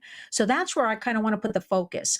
I will be following up about this congressional hearing. There was also a rally happening at 3 p.m. on Capitol Hill that many of the parents who have lost children and children who've been affected by anything that happened to them, bullying, sextortion, online, will all be protesting right outside of that congressional hearing. So at least I'm very hopeful and positive in 2024. We're raising more awareness. We're bringing more hope. More people are understanding what is going on. And that is exactly what we want to happen. Okay, but let's pretend that they didn't miss what you think that they are going to miss. What is it? What's the thing? Where is this lurking that we might not know? First of all, big tech. It's a very easy answer. There's a lot of money to be made. There's a lot of money to be made from the eyeballs of our children. There's a lot of money to be made from the traffic our children generate. We do have a mental, health crisis among our youth. We do have internet addictions. All of this can be backed up by studies and stats. Okay, parents have to, I believe, if you buy your child a device, and most parents do, right? We know kids 9 to 17 have access to 4 devices, laptops, phones, computers, gaming. Then you have a duty to understand what's going on these platforms. You have a duty to understand safety features and filters, and you have a duty to talk to your child open and honestly, age appropriately, and you have to start young, 3 years old. We can't tell anybody there is something called parental autonomy, when to buy your child a phone, for instance.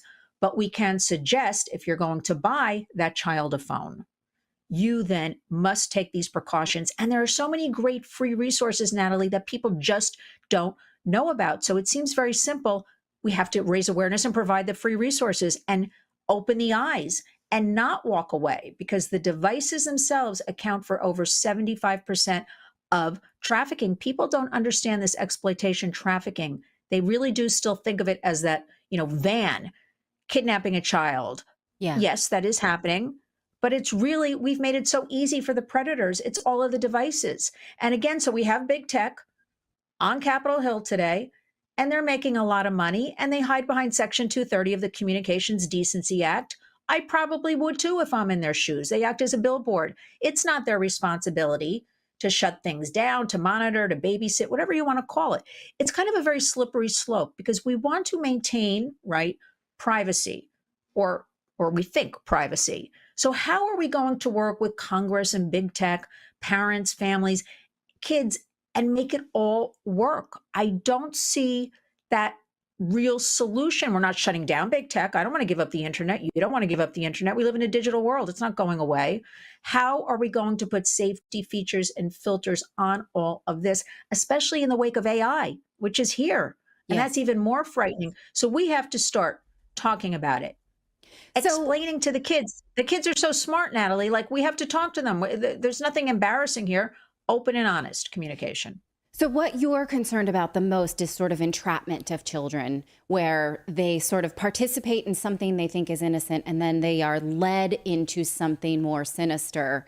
And a lot of research shows that, they might sort of trust an adult. They don't know it's an adult. Maybe they're participating in what seems innocent, and then it gets increasingly uncomfortable.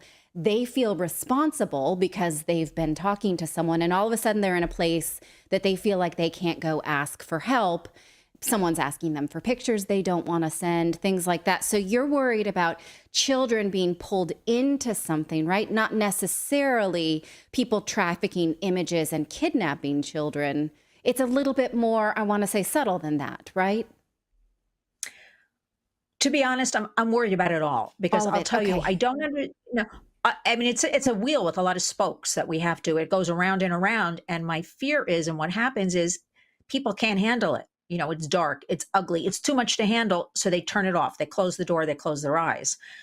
What I'm trying to get at is, actually, I used to educate a lot of kids. I have now taken this new tactic. I have to educate the adults, the parents, the guardians, the family members, what is going on, so they can take that home to the kids. I mean, Natalie, why? We have all the information available. I mean, we have to vet and things like that. We've got all this information online. Why are kids so vulnerable? This may be another program. Why are they falling prey to all of these criminals online? Why are they sharing such intimate details? We know a child can be groomed, fall into these traps of exchanging nude images or sexual conversation within 24 hours. So why is that happening? The biggest underreported thing right now is sextortion. The FBI is constantly putting out alerts. Nobody's paying attention. It is affecting teen boys in particular. Why would a boy kill himself, as an example, a 15-year-old, instead of going to his parents and saying, I exchanged a nude image? Not that any of us like this, right? I work with a lot of schools across the country. The teachers say the kids exchange nude images like, I'm dating myself, baseball cards or Pokemon cards, things like that. Why don't we take a deep breath? And we have to have that relationship with the kids. Come to me. Okay, so you did that. Now, how are we going to take care of it? That is a crime. And we have so many young men killing themselves instead of talking to the parents, because they can't come up with they think a 15-year-old boy, as the example, is, they're talking to a cute 14-year-old girl, 15-year-old girl. And it turns out to be a guy named Biff, 50 years old, who says, okay, well, now I want you to do this to yourself and film it, or your sibling and film it. And that is where the problem comes in. They kill themselves instead of talking about it. So we have to get at that whole issue of, there is no embarrassment. We're going to take care of this. But the parents have to know, again, what are the steps to take? They say to me, I delete the image. No, you don't delete. That is a crime. You have to know to call 911. You have to know to contact Cyber Tip Line. All free resources, and they will handle everything for you. You're not going to get in trouble. So it's so many issues here we have to wake everybody up about. But the number one thing right now is online, because once an image is there, I don't care. Kids say to me repeatedly, I deleted it. It is there forever. Somebody else has captured it. It is in that cloud. And so this is what we have to teach: online safety. Right. One of the things I tell my kids, if someone sends you something uncomfortable, you need to tell me, but do not forward it to me, because I can't have it. And then I'm in possession of something, right? And then you have sent it, you've disseminated it. So you have to tell me and then tell an adult, but do not disseminate it in any way. And it scares me, like the stupid things my sister and I used to do, like, you know, take a picture where someone's in, you know, go into the bathroom, stupid stuff. Like even that can constitute nudity. So you can't take pictures of your siblings. You can't participate in this, but it has to be an open conversation, an ongoing conversation. Talk to me a little bit about this Taylor Swift connection that we've got right now, because the media over the weekend freaked out about some AI images of Taylor Swift and that she was being exploited for things that were deep faked, right? And so nobody knows how to take responsibility for this right now. Nobody knows what to do with it. How can we stop it? What does that promote? Can you comment on that a little bit?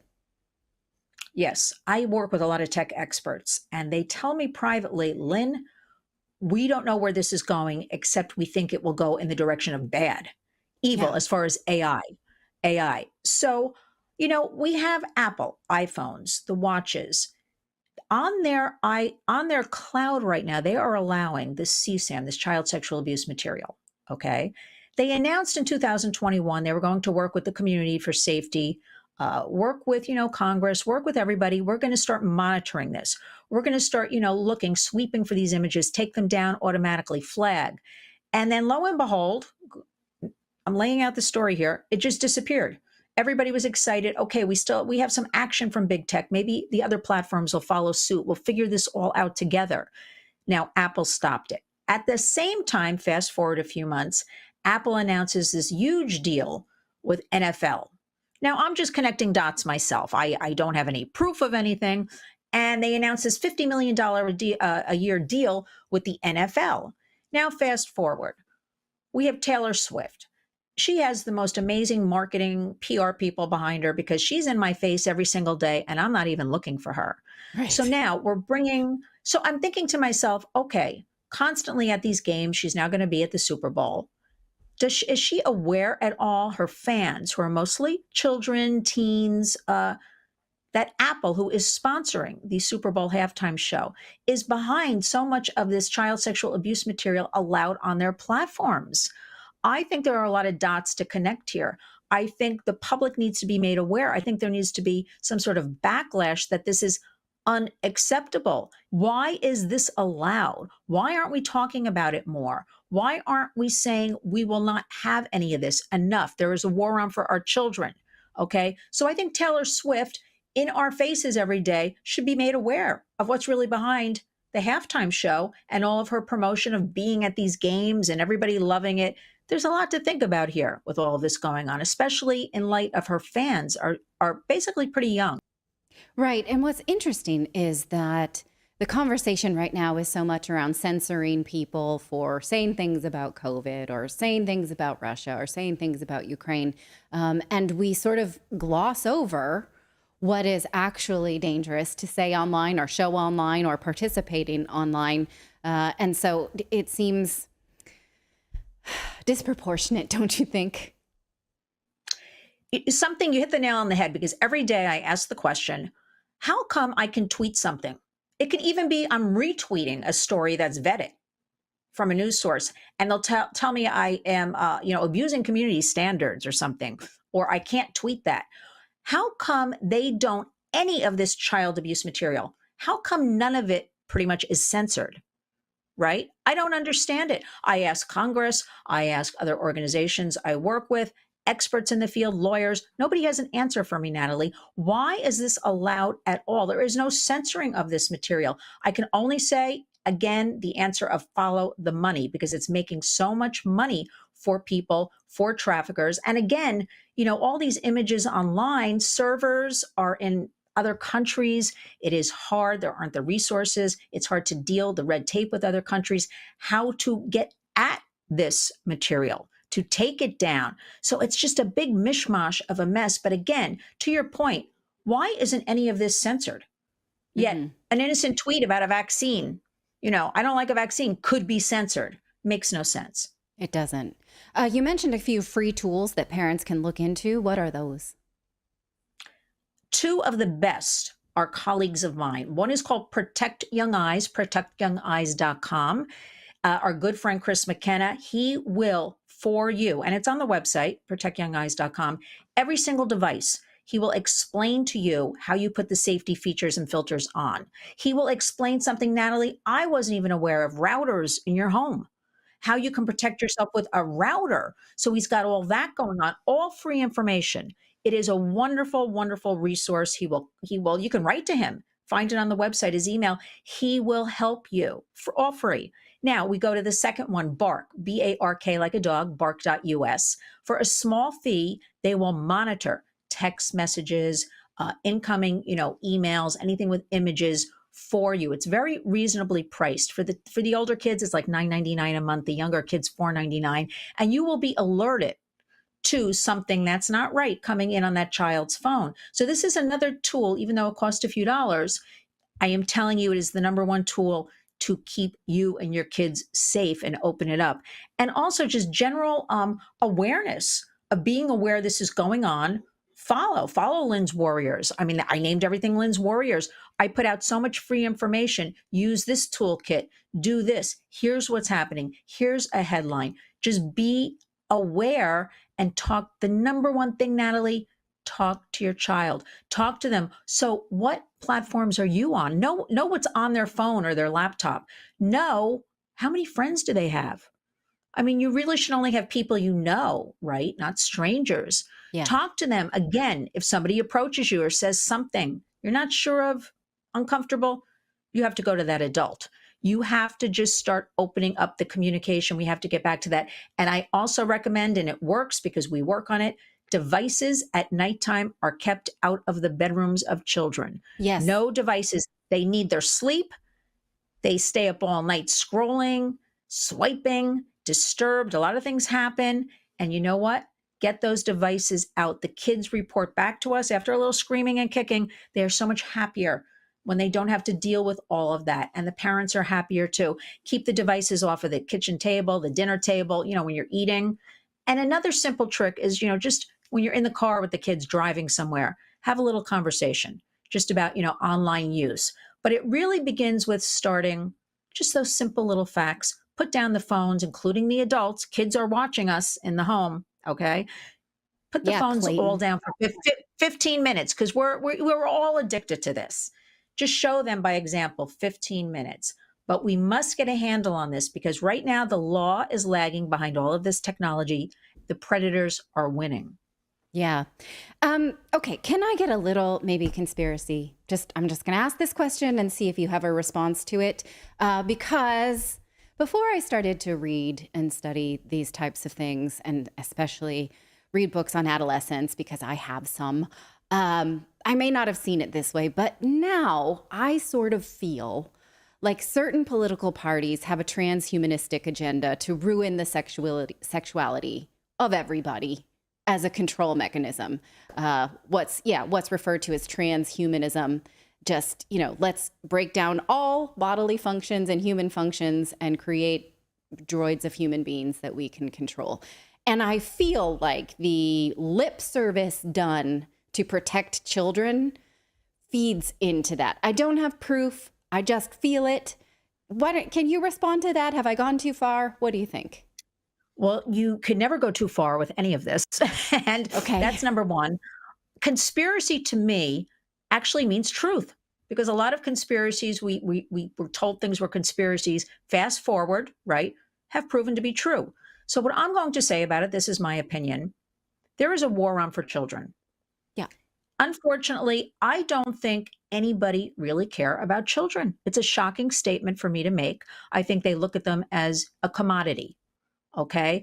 I think that they want adults and children to be as one. I think they want everybody sitting behind a computer, not going outside, not going to school, not going to work. And this universe and this meta and these bots are going to control everything. And I think that is what they want. Total control, total control. And I don't think you are off at all with what you are saying, because just in the last year, I am seeing, Natalie, on a daily basis, what is going on with children, with the lack of, the parent understanding, with the lack of Congress or elected officials really caring about any of this. Because I ask you, Natalie, with all of this going on, why aren't people out in the streets protesting about all of this? Safety for kids. Now, again, I have hope. Today, we do have a rally in Washington going on for all of this. But en masse, we're more concerned about Taylor Swift being at the Super Bowl. Can you imagine? Which, by the way, is one of the biggest trafficking events of the year every year. Wherever you have large groups of people, they fly in from all over the world. They traffic children. They traffic adults. There's a lot of money to be made. Why is nobody really talking about that? Yeah, sure. There's a little bit talk about it. Be aware, say something, but not enough. There is a war on, and everything is being looked at with the low-hanging fruit. But I really think children, they look at perhaps as just like bots. They almost don't exist. They just make us money, and we're just going to keep going for it because there's no accountability. It's very frightening. And the AI on top of all of this is the most frightening thing that keeps me up at night. Yeah. Not to mention the sort of normalization of what they're calling minor attracted persons now, allowing those people to freely express themselves as a marginalized group. Don't even get me started with that. So thank you for your perspective very much. This is very eye-opening.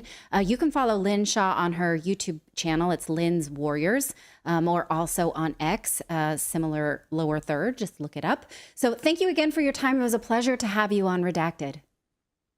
Natalie, thank you so much. I want everybody to become a warrior. Community creates change, and we are going to get a handle on all of this. Thank you very much. My pleasure.